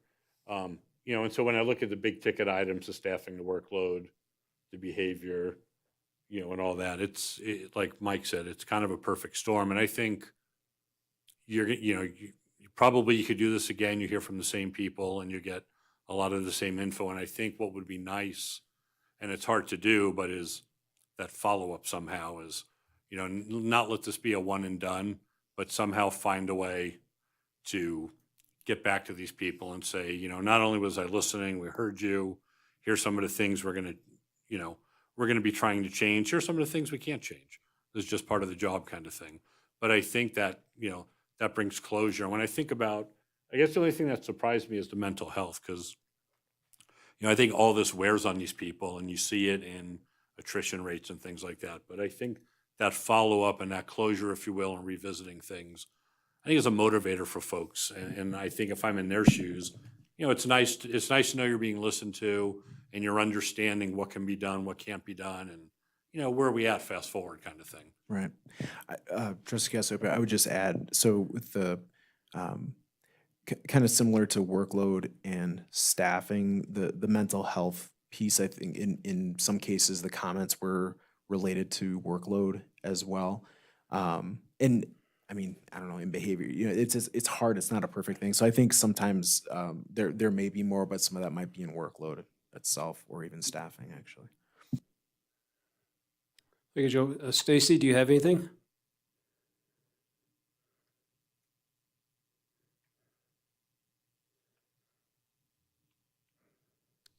We'll go ahead and move on. Don? Just thank you. It's very interesting.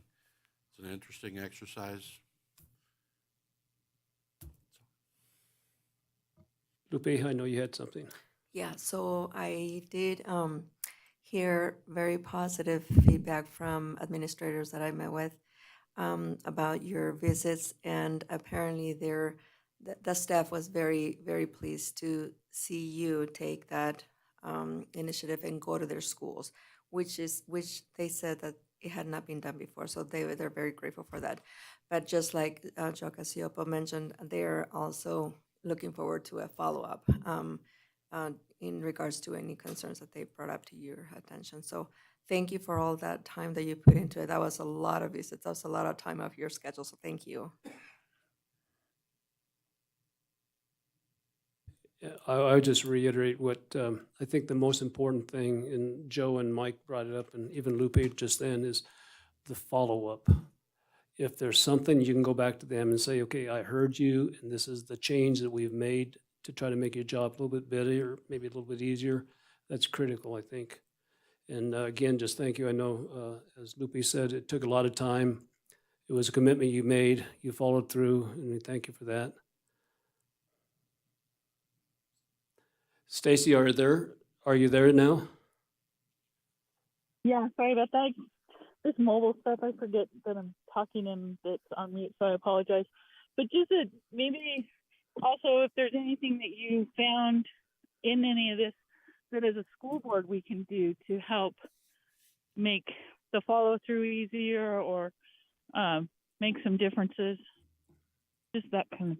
But thank you for doing that, and I appreciate you going the extra mile and getting that done so early. Thank you. Seeing no other comments or questions, thank you. We'll go ahead and move on to agenda item number 11. Discussion and possible action to approve the suggested revision to the district strategic plan, Empower Carson City 2022 for possible action, and again, Superintendent Fueling. Thank you, President Varner. So a huge thank you to Mr. Dan Davis. After the last board meeting, we presented draft language for the new strategic plan, went back with some of the modifications, made some changes, and I asked Dan kind of late, unfortunately, and that was my fault, if we could have just presented the language, but I asked him if he would be able to actually put together kind of the document, and this in a short order of time, he was able to do this. So I was really appreciative. I think it just gives a sense of the real thing. So everything within here, the pictures have been updated, language has been updated, some adjustments just in terms of formatting to make some things fit, I think, in some cases. But I think it encompasses everything that we have put together here over the last year, almost year and a half, starting the refresh on the strategic plan. And so if you are, we can answer any questions, but ultimately if you're comfortable with this would be the document and language that we would use moving forward as we move into our own work and community PLC work and that sort of thing. So that's all I have. We'll open up to the board. Any questions or comments? Go ahead, Joe. Yeah, AJ, thank you. You answered my questions last meeting, really, so I appreciated that. I think some of the language changes and the pictures and all that are important. And what I'm interested in, giving this some meat, if you will, some guidance are the metrics, quantitative metrics. And I know we're getting into that in the next item, so I won't discuss it at this point. But no, I think this is, it's good to clean it up, and that's the next step for me. Thank you. Any other comments? Mike? And I would just say with some of these areas, instead of it being quantitative, we also could have some qualitative data for, like, when you're looking at healthy communities, or, you know what I'm saying? There's some things that might be qualitative, so I think that we want to be a little open when we look at those so that we're not tying our hands. Thank you. Any other comments, questions? Well, and I should have said, I think it looks really good. I thought it was great. Thank you, Mike. Stacy?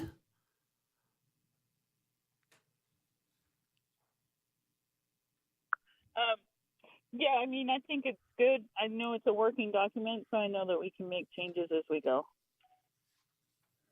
All right, thank you. Any other comments? Don, you have any? Lupe? So I do have a suggestion that I included on the next agenda item that would need to be added in here. Can I bring that up now, or do I wait until we talk about the next agenda item, the matrix? If it pertains to the document we're talking about, I think it'd be good to bring up now. So the one I looked at was under, let's see, under goal number 4, health generations of students promote optimal cognitive, physical, and mental wellness for all students. Under, and again, I'm looking at the matrix, the agenda item number 12. That's where I thought of adding this additional. I hate to disagree with you, but if We need to wait to, yeah. I think if it's on the metrics, we're doing Yeah, that if it's a next. metrics, I thought Okay, you had some okay. change you wanted to make to this document. Okay, let's just wait until we get to the matrix. Can I just, Trustee Ramirez, do you mind if just, I just want to clarify, Mr. Russell, with this. So is your suggestion to change one of the metrics, or? Not change it, add it. Add it? Add. Okay. And so add a new metric? Yes. And by doing that, would that change the language within the actual? It would not change it, it would be okay, additional. okay. That was my only concern. Okay. Thank you. Then no So comments on that. my mistake, I thought you wanted to change something in this No, document. no. Okay, Then I don't have any, I don't have anything else then. Laurel? No, I No. think it looks really good. Yeah, I think it looks good also, and good work, and tell Dan, thank you for putting it together. And if there's no other comments, Don? No, I'll do a motion if Okay, you would like. call for a motion. I move that the Carson City School District Board of Trustees approve the Carson City School District Strategic Plan, Empower Carson City 2027 as submitted. We have a motion, we have a second? Second, and I just have a question. I just saw the agenda item says Empower Carson City 2022. Is that a typo on there, or the agenda on our, or can we adopt it and change the name to, because even on the, It- yeah, It says title 2027 in the backup. I think it's just a typo on the agenda, and it's fine. okay, You're adopting it in 2022, so that's good. yeah. Okay, we have a motion and a second. Oh, go ahead. You know, AJ, one of the things I'm thinking about when I read through this, you know, we list all the goals, but I think for families and community members, it might be helpful to have a summary, really, of just, this is what this goal is, maybe less of all the steps and just a quick summary so people could kind of see what we're working on. And I don't know if that's an addendum that you add on later. I don't think it changes this document. I'm just thinking logistically, it might help A one parents and pager. members. Yeah. A one pager of, okay, Yeah. yeah, we can do that. Okay, any other board discussion?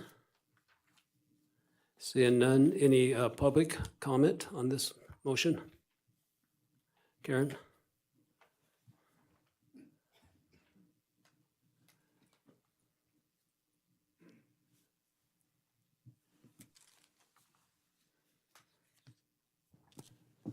Good afternoon, Karen Stevens for the record. This is really minor, but it should match. And so page 3 is missing the header, Pillars of Education. So I think you would want to have that on this document. Oh, That's it. yeah, that's a good catch. Thank you.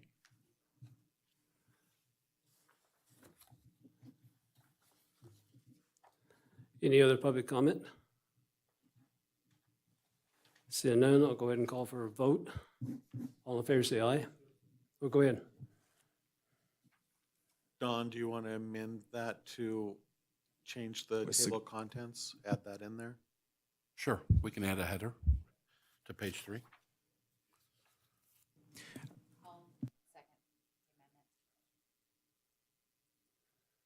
We don't have to call for another.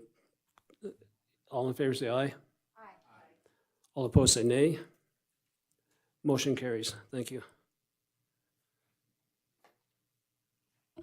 We'll go ahead and move on to agenda item number 12, discussion of possible action to approve the metrics for the district's strategic plan, Empower Carson City 2027. And this is for possible action. And again, Superintendent Fueling. Thank you once again, President Varner. As you are all aware, early in the process of refreshing the strategic plan, there was emphasis on developing a set of metrics, I think a larger set of metrics across all of the goals that we have. And while you have approved the strategic plan, I think that is truly a standalone document. Ultimately, then it's, what are we going to use to judge our progress toward these goals? And so what you have in front of you, some of this is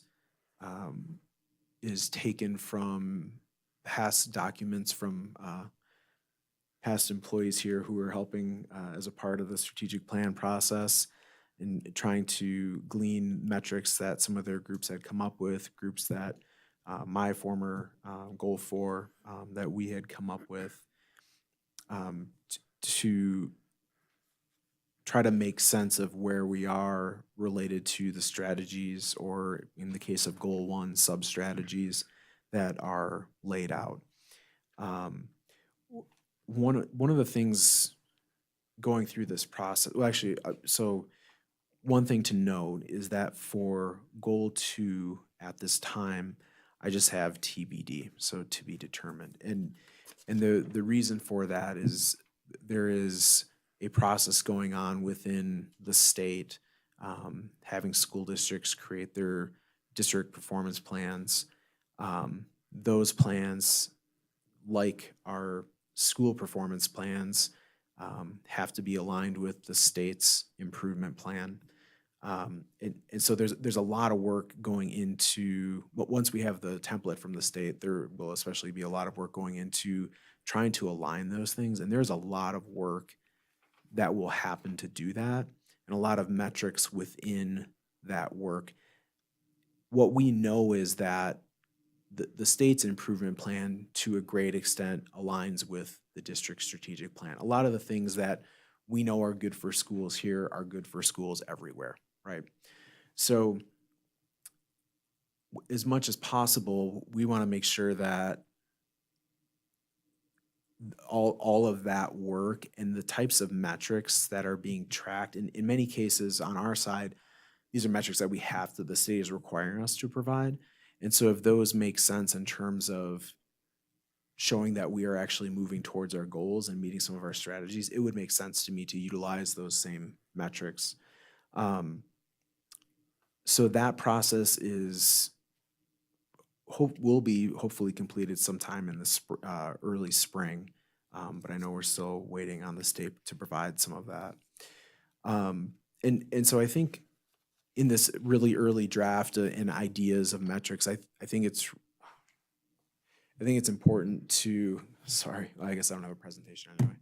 I think it's important, first, that this is an early draft. Second, that this is a living document. I mean, at any point in time, it could be 2 or 3 years from now, we could be having a conversation here and I'm reporting back on a metric, and for some reason that I bring to your attention, or maybe some reason that you think of, it may be that the metric that we've decided upon, maybe we don't really think it's telling us what we want it to tell us. That's entirely possible.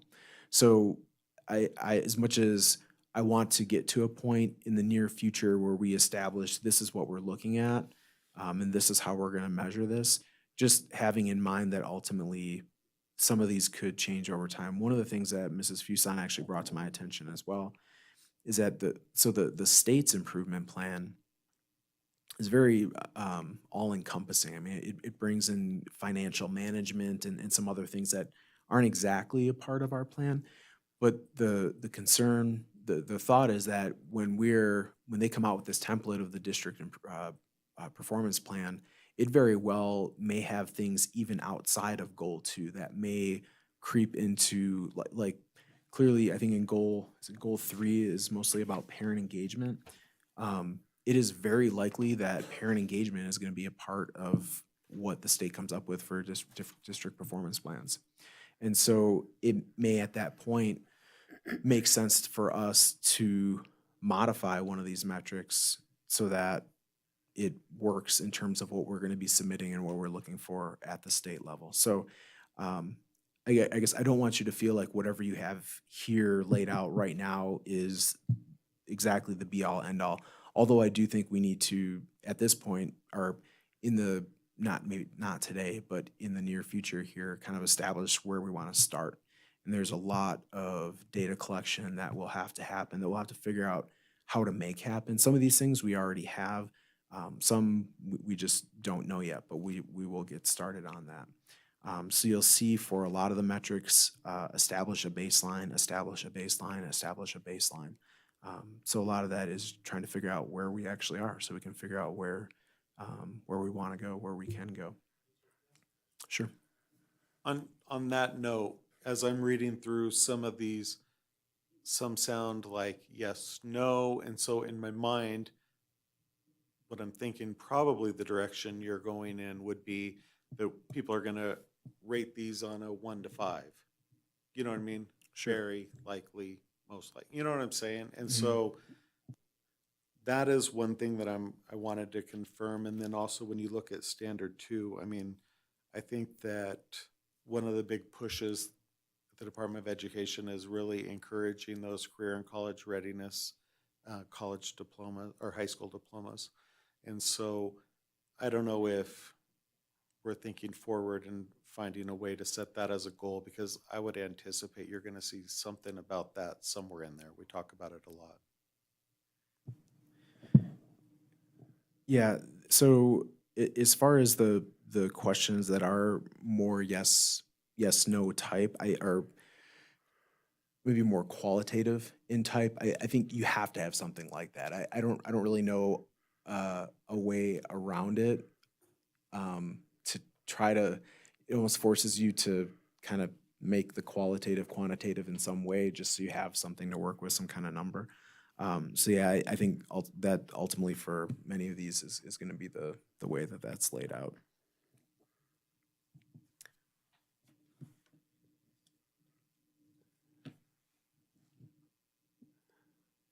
Did you have other things? Sorry, yeah. I was waiting for another question.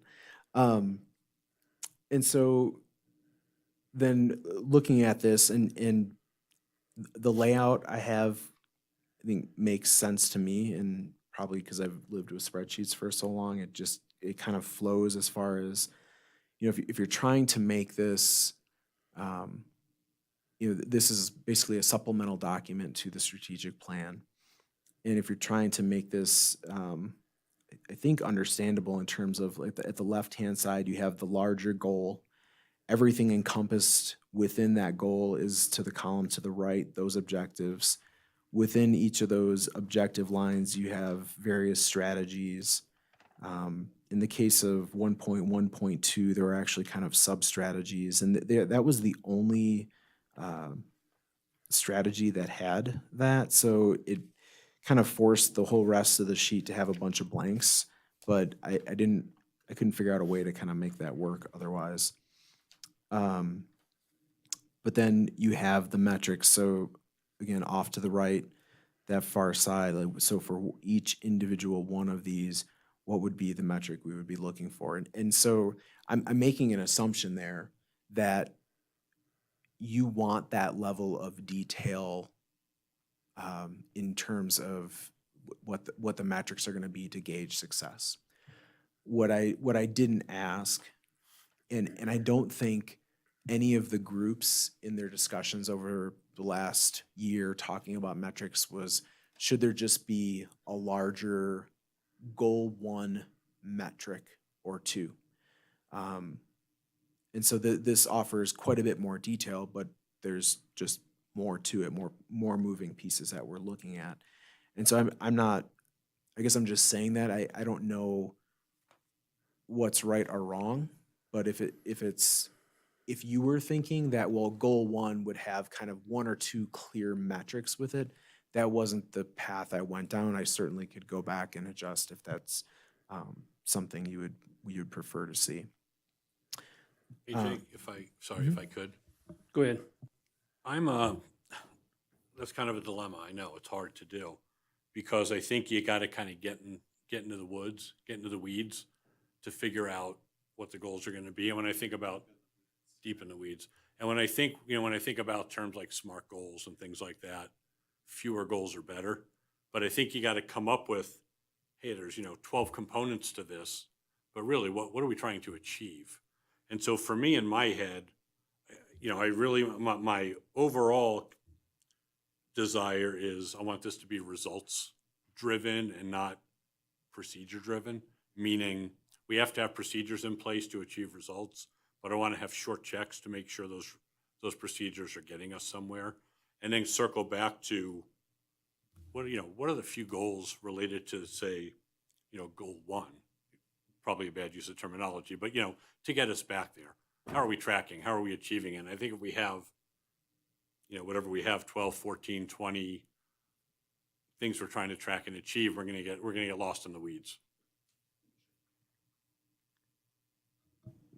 Yeah, that certainly was a concern, and truly, in building this, you realize there's a lot of metrics and there's a lot of data points, and I think some concern, just given we don't have an enormous staff ourselves to track all that data, but it kind of goes back to the point of if we're going to do it this way, especially how important it is for us just in terms of efficiency to try to align it with other data that we're already collecting that we do have or that we know we can have, and that it's things that we're going to be otherwise reporting to the state. So,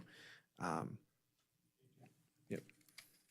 I think kind of putting together what you and Joe were both saying, I think would a step be maybe to really refine these at one of those community meetings and get feedback from the various groups of what's going to be the most useful data for us to realize if we achieved our goal or not. Mm.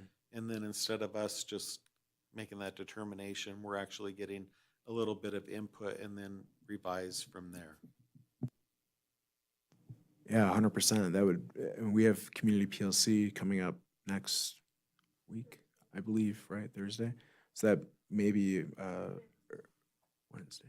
Mrs. Cortez, come on, you gotta. It's the 16th.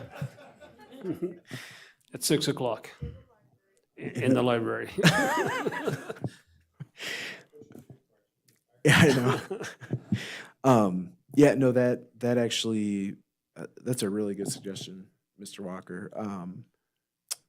That would be a really good use of time to try to narrow that down to what are those exact pieces that we want. And I think ultimately too, so if we have that community PLC, I believe I'd be able to come back to you then at that December meeting with here's the suggestions, right? And then that would kind of help move the conversation along. That would also free up time. I mean, this is that time of year where you all have a million things to do also. So you're spending all this time on this process that might change when we have that meeting. Sure. And so it kind of makes sense to get that feedback and then go from there. Yeah, absolutely. And I think too, but again, one thing to note then is, I think, so if we come back in December and we have something that I think everyone is agreeable to, I think it would be appropriate to approve, if everyone's agreeable to it at that time, approve what we have. And I'm just saying that going back to goal number 2 again, because we don't actually have the metrics in place, but we'll bring it back again once we have those for suggestions. And just, again, it's a living document. We'll keep improving it as we go along. So we could certainly make that timeline work, I think at the next community PLC, and come back again here in December and just present it again with different ideas. And actually I can bring this back again just as kind of your baseline, and here's another suggestion because maybe there's something in between too. I don't know. Thank you. Stacy, do you have any comments?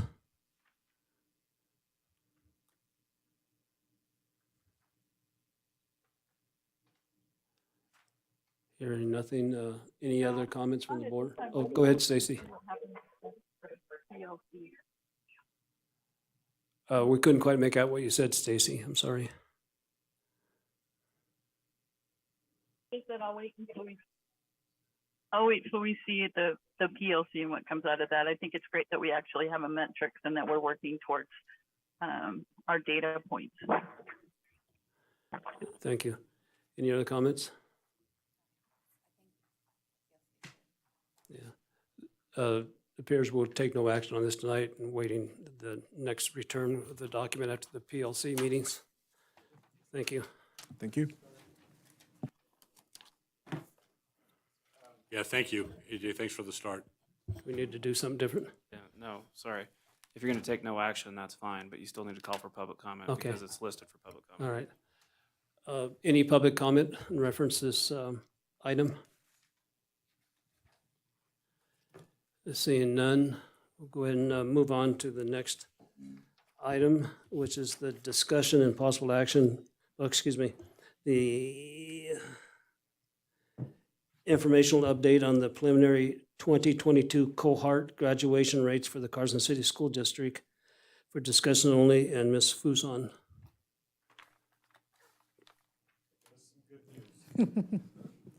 You bet. Thank you, President Varner. Tasha Fuson for the record. As you all know, we typically do an annual update to the board on our preliminary graduation rates. I say preliminary because this is the data that we submitted to the state. The state will have to approve it, and then we'll post statewide graduation rates on the 14th. They're expected on the 14th. So this is based on the data that we submitted and is not official currently. Okay. So the formula for determining graduation rates for our district and for our sites, our high school sites, is they take the number of students in the adjusted cohort that earned regular high school diplomas, and they divide it by the number of the students who were first enrolled in high school in 2017, 2018 for last year's group, and you add in any students who transferred in and subtract any students who transferred out. So that's typically how you get your percentage for graduation.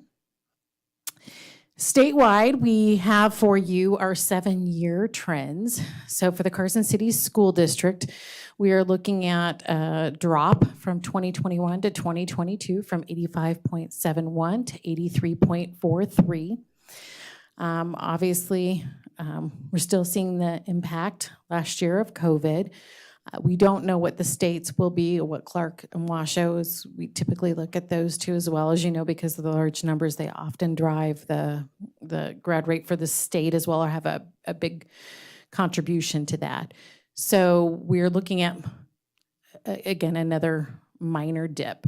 The good news there, though, is if you take a look at the breakdown for the two high schools, you will see that they are looking at actually higher levels of graduation, and I'll explain why. So while our district dropped to 83.43, Carson Highs increased to 92.26, and Pioneers increased to 80%. But you'll notice that there is no grad rate for adult ed. So the state has made a change to how graduation rates are determined for students who end up with an adult ed diploma. So all of the students that are represented in this data are students that are in their 4th year of high school, is the best way to put it. Some of our students will transfer to adult ed when they're 18 for one reason or another.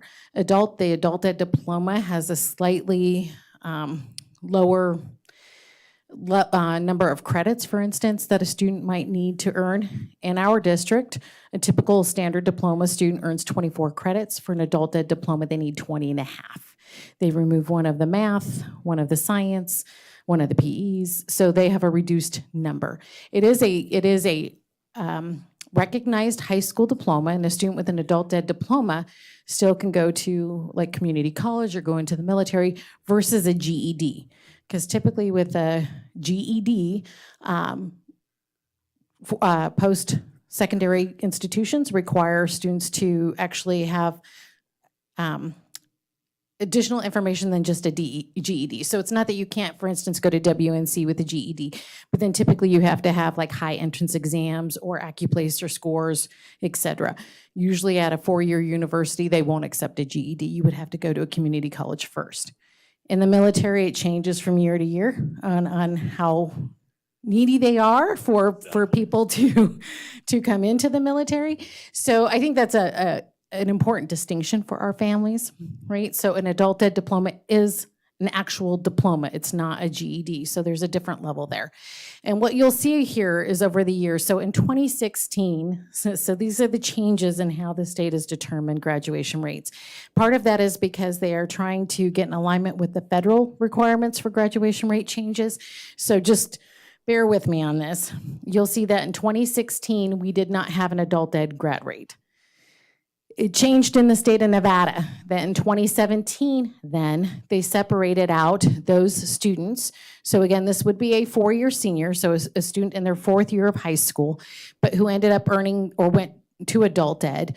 And then adult ed it was treated as if it was a high school and had its own graduation rate. So for 2017, out of the number of students that adult ed had, 23.29% of those 4th year seniors, right, graduated. The other 72.71% did not, right? So that's how that's calculated. So then if you look to 2022, again, that's missing. So what does that mean? What the state did this year is they said any student in the state of Nevada who is a 4-year high school student, so what would be a typical senior, who goes to adult ed or earns adult ed diploma will count as a transfer out. So they remove them from the cohort. So it neither counts for you nor against you. The only ones that count against us are the seniors that then don't graduate, because then they're just considered a non-grad. Does that make sense? So that's why you're seeing the difference. In our district rate, why did our district rate fall? Well, because when it comes to that district rate, we are being held accountable for those seniors who went to adult ed who did not graduate. But those students are counted out as transfers out for Carson High and Pioneer. So let me show you some data a little bit, so number-wise. So this might help a little bit. In the district, we had 433 graduates. We had 41 non-grads. We had 42 adult diplomas.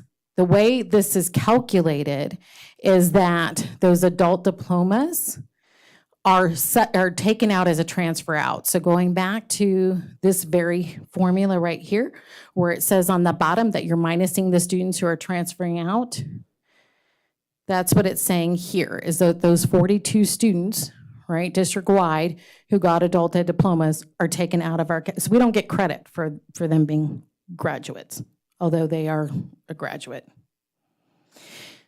Carson High had 405 graduates, 34 non-graduates. They had 37 adult diplomas that they awarded. Pioneer had 28 graduates, 7 non-graduates, and 5 adult diplomas.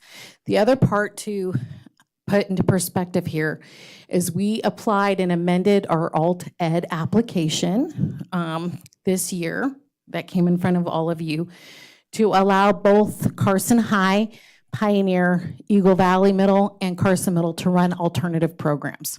So it used to be that Pioneer was the only alternative program within our district. Now Carson High has a school within a school, Carson Middle has a school within a school, and Eagle Valley has an alternative program within the school. Those alternative programs allow us to do things that are out of the box for students, meaning we have some students who are serviced with full-time online curriculum in academics, but attend, for instance, Carson High School for 2 hours a day, Monday through Thursday, so that they can get social worker support, wraparound support, that they can get tutoring support from the teachers, but they primarily work their academics online, right? So that's part of an alternative program. Students who are at Carson High School or Pioneer High School in their alternative programs have the ability to earn an adult diploma. So that is where our 2 high schools can award an adult diploma. And then adult ed, of course, is its own program that students then are not enrolled at Carson High or Pioneer, and they're enrolled in adult ed. Does that make sense? So it's a little bit of a shift for us, and that's been as we've been trying to figure out as a district how to provide support for our students and really meet them where they're at in a non-traditional way, right? Many of our students, especially through COVID, had to go to work, get full-time jobs. Many of them started taking care of younger siblings. This has always been an issue, but we saw it elevated during COVID. So we continue to try to figure out how to be as innovative and non-traditional as we can and still meet the needs of our students, right? So our goal is to, of course, make sure that they graduate and that they have options for continuing either education or careers when they leave us. So that's what you're seeing is the difference of now you have Carson High and Pioneer High with adult diplomas granted. The interesting part about that is even for them, they're not acknowledged, they're transferred out, so they don't get credit for graduating those kiddos. But we at least know that those students have high school diplomas and they can go to like I said, a community college, or they can go into the military, they can go into the career field. Does that make sense? So that is, again, still, I know, an interesting, somewhat convoluted way to look at this, because it seems very odd that you have Carson High with a increased graduation rate, Pioneer with an increased graduation rate, but our district with a lower graduation rate. But that's how that's calculated. Yes, because adult ed, I'm sorry. So just think about it this way. Adult ed, which no longer has the zeros underneath it, those are the phantom numbers that are causing the would-be phantom numbers that are causing our district graduation rate to go down. I think it's safe to say that everybody's going to experience what we're experiencing with that. But I think most importantly, when I'm looking at that data, I mean, it's obvious for both Pioneer and Carson High School, the COVID year, like that drop is very apparent. But if you look at the data, we're starting to get back to, it's almost like it took us back to 2016 and we're starting our climb again. So, you know, those schools are doing what they're supposed to do. Our teachers are working hard. And I'm hoping next year when we see 2023 that, you know, we have increased numbers for both schools and we're just continuing that climb. Absolutely. And I'd like to point out, and I appreciate that, Trustee Walker, the difference between 2016 and 2017 was when the high school proficiency exam went away. So when you see those jumps, for instance, for Carson High going from 88.1% to 93.2%, that literally was a big jump solely, I don't want to say solely, because that's not giving credit to the teachers for the hard work that they've done, but you're seeing much of that is because the high school proficiency went away. And then everything from there on was truly just working with students to make sure that we were earning credits, prepping them for the ACT, getting them ready for the, implementing work-based learning, all of those things that we took down, I guess, a different path trying to get our students college and career ready. And yes, I agree. That's what you're seeing is, the upward trend. And then bam, 2021 was the result of COVID. And we didn't have summer programming and safety nets in place that we could do in a 100% remote environment. So then rebounding last year and trying to get back on track. And we're seeing those numbers go back up. I also want to let you know, just for comparison's sake, the national graduation rate is about 82% prior to COVID. I don't know what the current one is. They don't post that until, like a whole year later. But when you're looking at, as a district, we're well above where the nation was prior to COVID. So I'm sure the national rate's gone down. And Pioneer High School has an exceptionally high graduation rate for an alternative school. Most alternative schools are right around the 62%. So with them having an 80% graduation rate for an alternative school is very significant. And Tash, I'm glad you brought that up because that's, we'll talk about test scores and things like that and where we're flat and we'd like to see our increase, but our graduation rates are something we should be really proud of because we are well above the national average. And whenever I check those things, we consistently are. Absolutely. So that's, I think, something, where you can pat yourself on the back, you need to pat yourself on the back. We're doing very well there. Absolutely. And I have to say another thing that most people don't know or recognize is that the graduation expectations in Carson City School District are higher than the state. We require 24 credits to graduate with a standard diploma in our district. The state requirement is 22.5. So we require students to have 4 math and 3 science, and that is above the state requirement. So it's substantial. I mean, we have touting a graduation rate like that is really significant. I mean, very significant.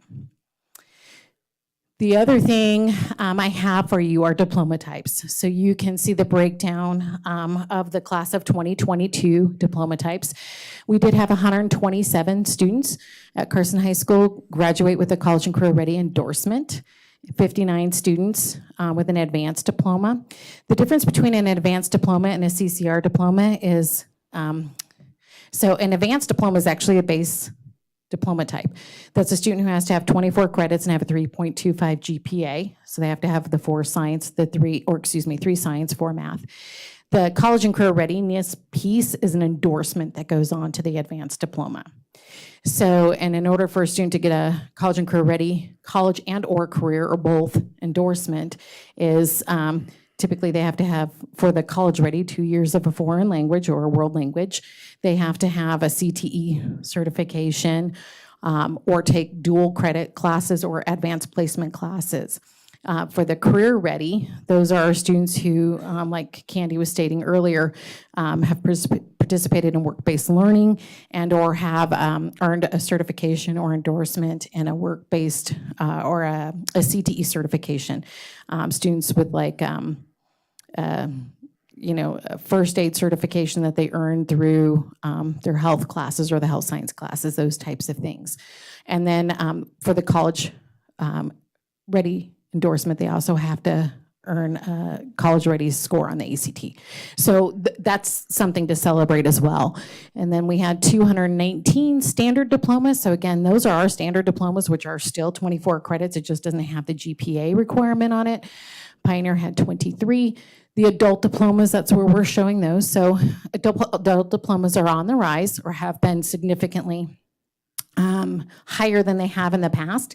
But that is an expectation, I would think, again, of COVID. Our goal is to shift more of those standards up to advanced and college and career ready and shift those adults back to standard. And then the adjusted diploma is the diploma for special students with special needs and on alternative standards. So those are the different diploma types. also another celebration. All right, are there any questions for me? Any questions, comments from the board?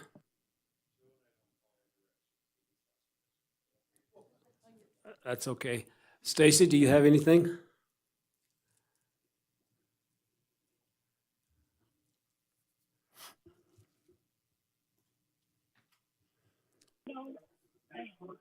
I was kind of wondering though, how many jumpstart degrees did we have with WNC? Because those don't count as advanced, correct? They would count as advanced. I do not know, that is an excellent question. I don't know how many students at Carson High School last year earned an associate's degree. Is that, if that's the question, I don't have that number. So I can find that. I can get that from the high school and report that out to you. But those students would typically earn the advanced diploma with the advanced high school diploma with a college and career ready endorsement. Thank you. Any further comments, questions from the board? Seeing none, thank you very much. I appreciate the presentation. Thank you.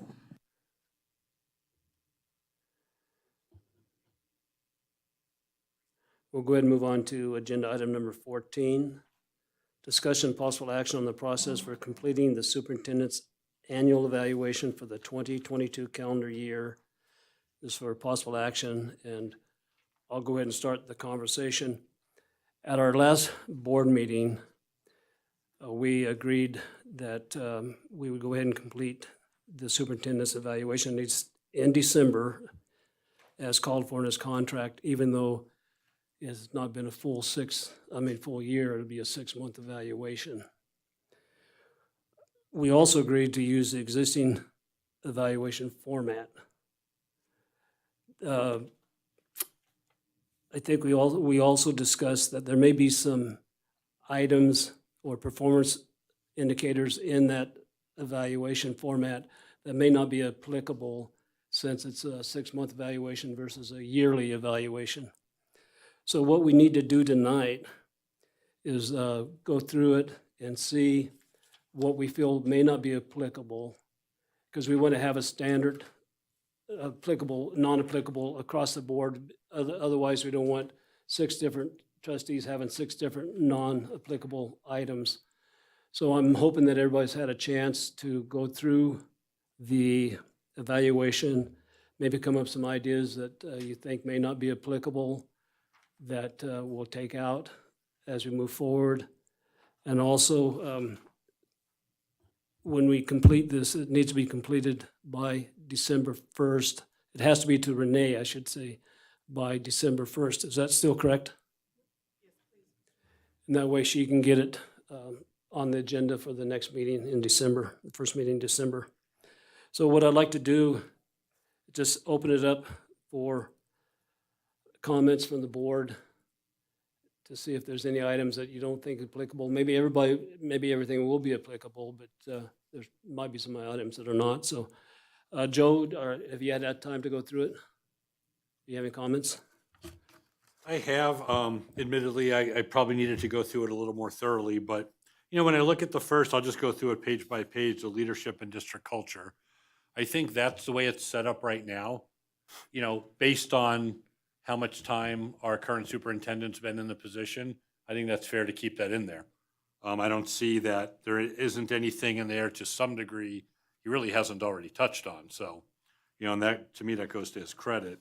On page 2. I wonder, Joe, as we go through that, and if anybody else disagrees with what he's saying on item number 1, or excuse me, the performance standard number 1, maybe we can discuss that before I move on to item number 2.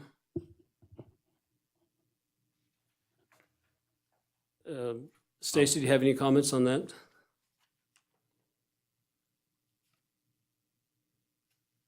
I just, maybe not a comment, but I know that we always have the goals for the superintendent, and I haven't seen those. They were handed out tonight to the board, so you should be getting one if you don't have it right now. Okay, thank you.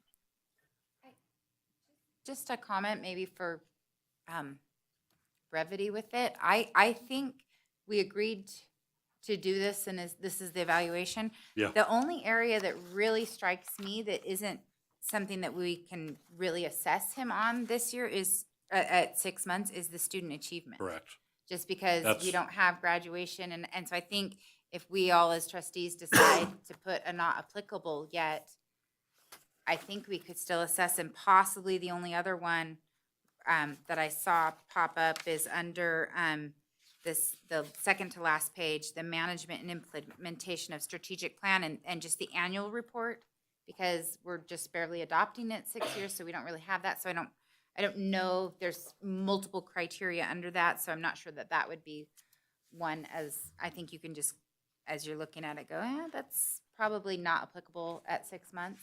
Yeah, I think we can But- still give them a score on Score that. on that, yeah. And just one of the bullets just not applicable, but the Yes. category is good. Yes, Yeah. and so for me, there's only that one on student achievement, just because we don't have information for the kids this year. No, go ahead, Mike. I would agree with that. I think that it'd be really hard. We could get some achievement data. It's easy to compare fall to, well, we won't even have winter map data. So I think student achievement's going to be hard for a 6-month evaluation. I think the other area that would be a little challenging is education programs, curriculum planning and development, because admittedly, he's delving into that now, meeting with teachers, meeting with Tasha. So at this point, he's still in that information gathering phase. And so I'm not sure that it's fair to evaluate that at this point. So I would say those are the only two that I think we really can't gauge at this point effectively. Mike, the second one you talked about, what, it's page 3? Page 3, educational program, curriculum planning and development.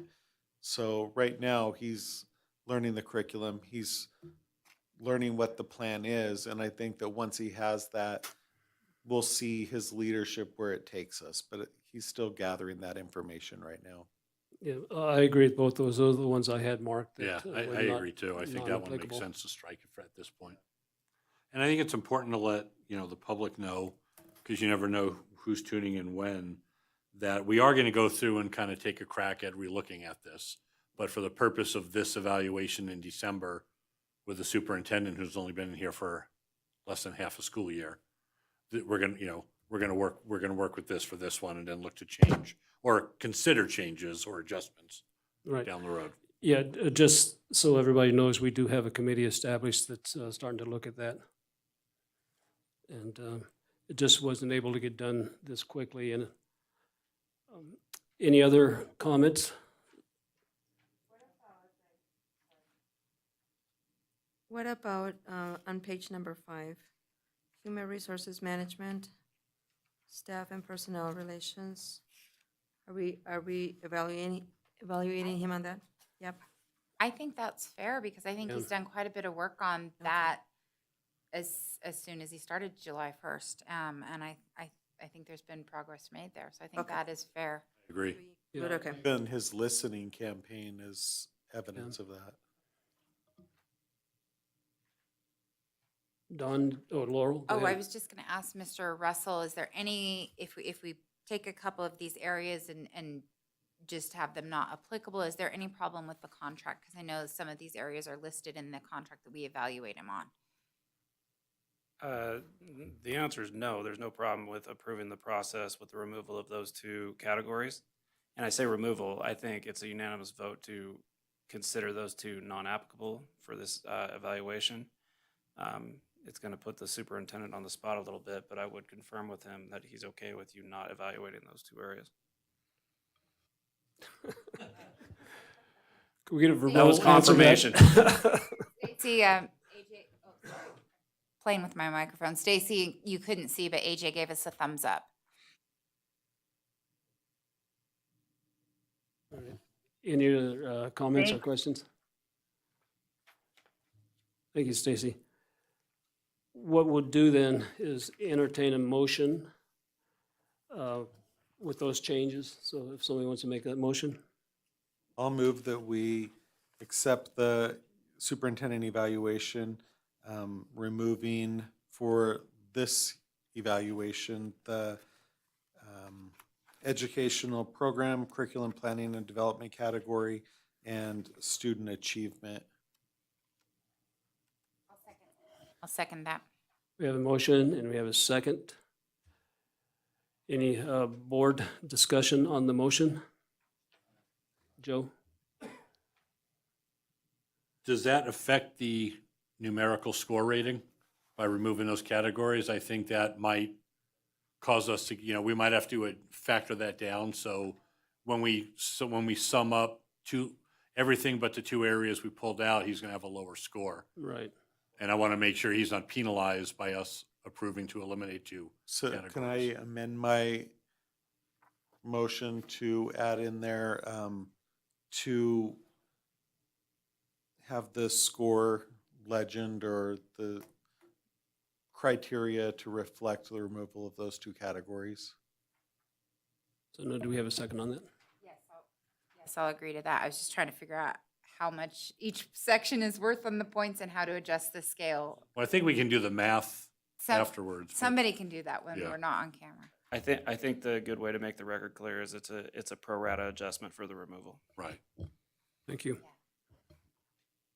Any public comment on the motion? Or I should ask, Stacy, do you have any comment on the motion? No. Don?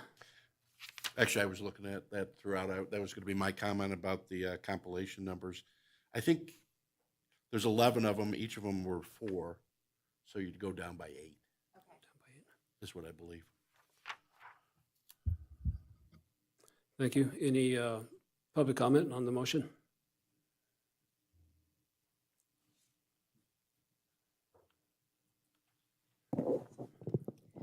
Karen Stevens for the record. I'm just appalled that this is how you do a process for completing a superintendent's annual evaluation. Basically, we can just call it a KISS document, right?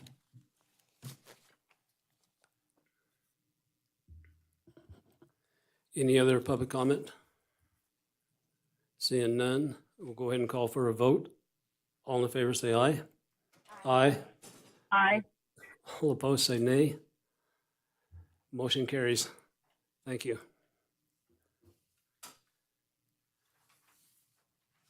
Move on to agenda item number 15, approval of the consent agenda. This is for possible action. I think everybody's had a chance to read it. Don, you want to make a motion? I move that the Carson City School District Board of Trustees approve the consent agenda as submitted. Second by Lupe. Okay, we have a motion and a second. Any board discussion on the motion? Seeing none, any public comment on the motion? Seeing none, I'll go ahead and call for a vote. All in favor say aye. Aye. Aye. All opposed say nay. Motion carries. Thank you. Move on to agenda item number 16, informational items. For discussion only, no action will be taken. There again, I think everybody's had a chance to go through those items. Any questions or comments about them? Seeing none, we'll go ahead and move on to agenda item number 17, requests for future agenda topics. Mr. President, I would suggest that in one of those January meetings that we revisit that evaluation process for this first full year so that it's in place from the beginning and Mr. Fueling knows what he's being evaluated on. So noted, thank you. Any other comments or suggestions for future topics? Seeing none, we'll go ahead and call for adjournment. Time is now 8:42. Thank you.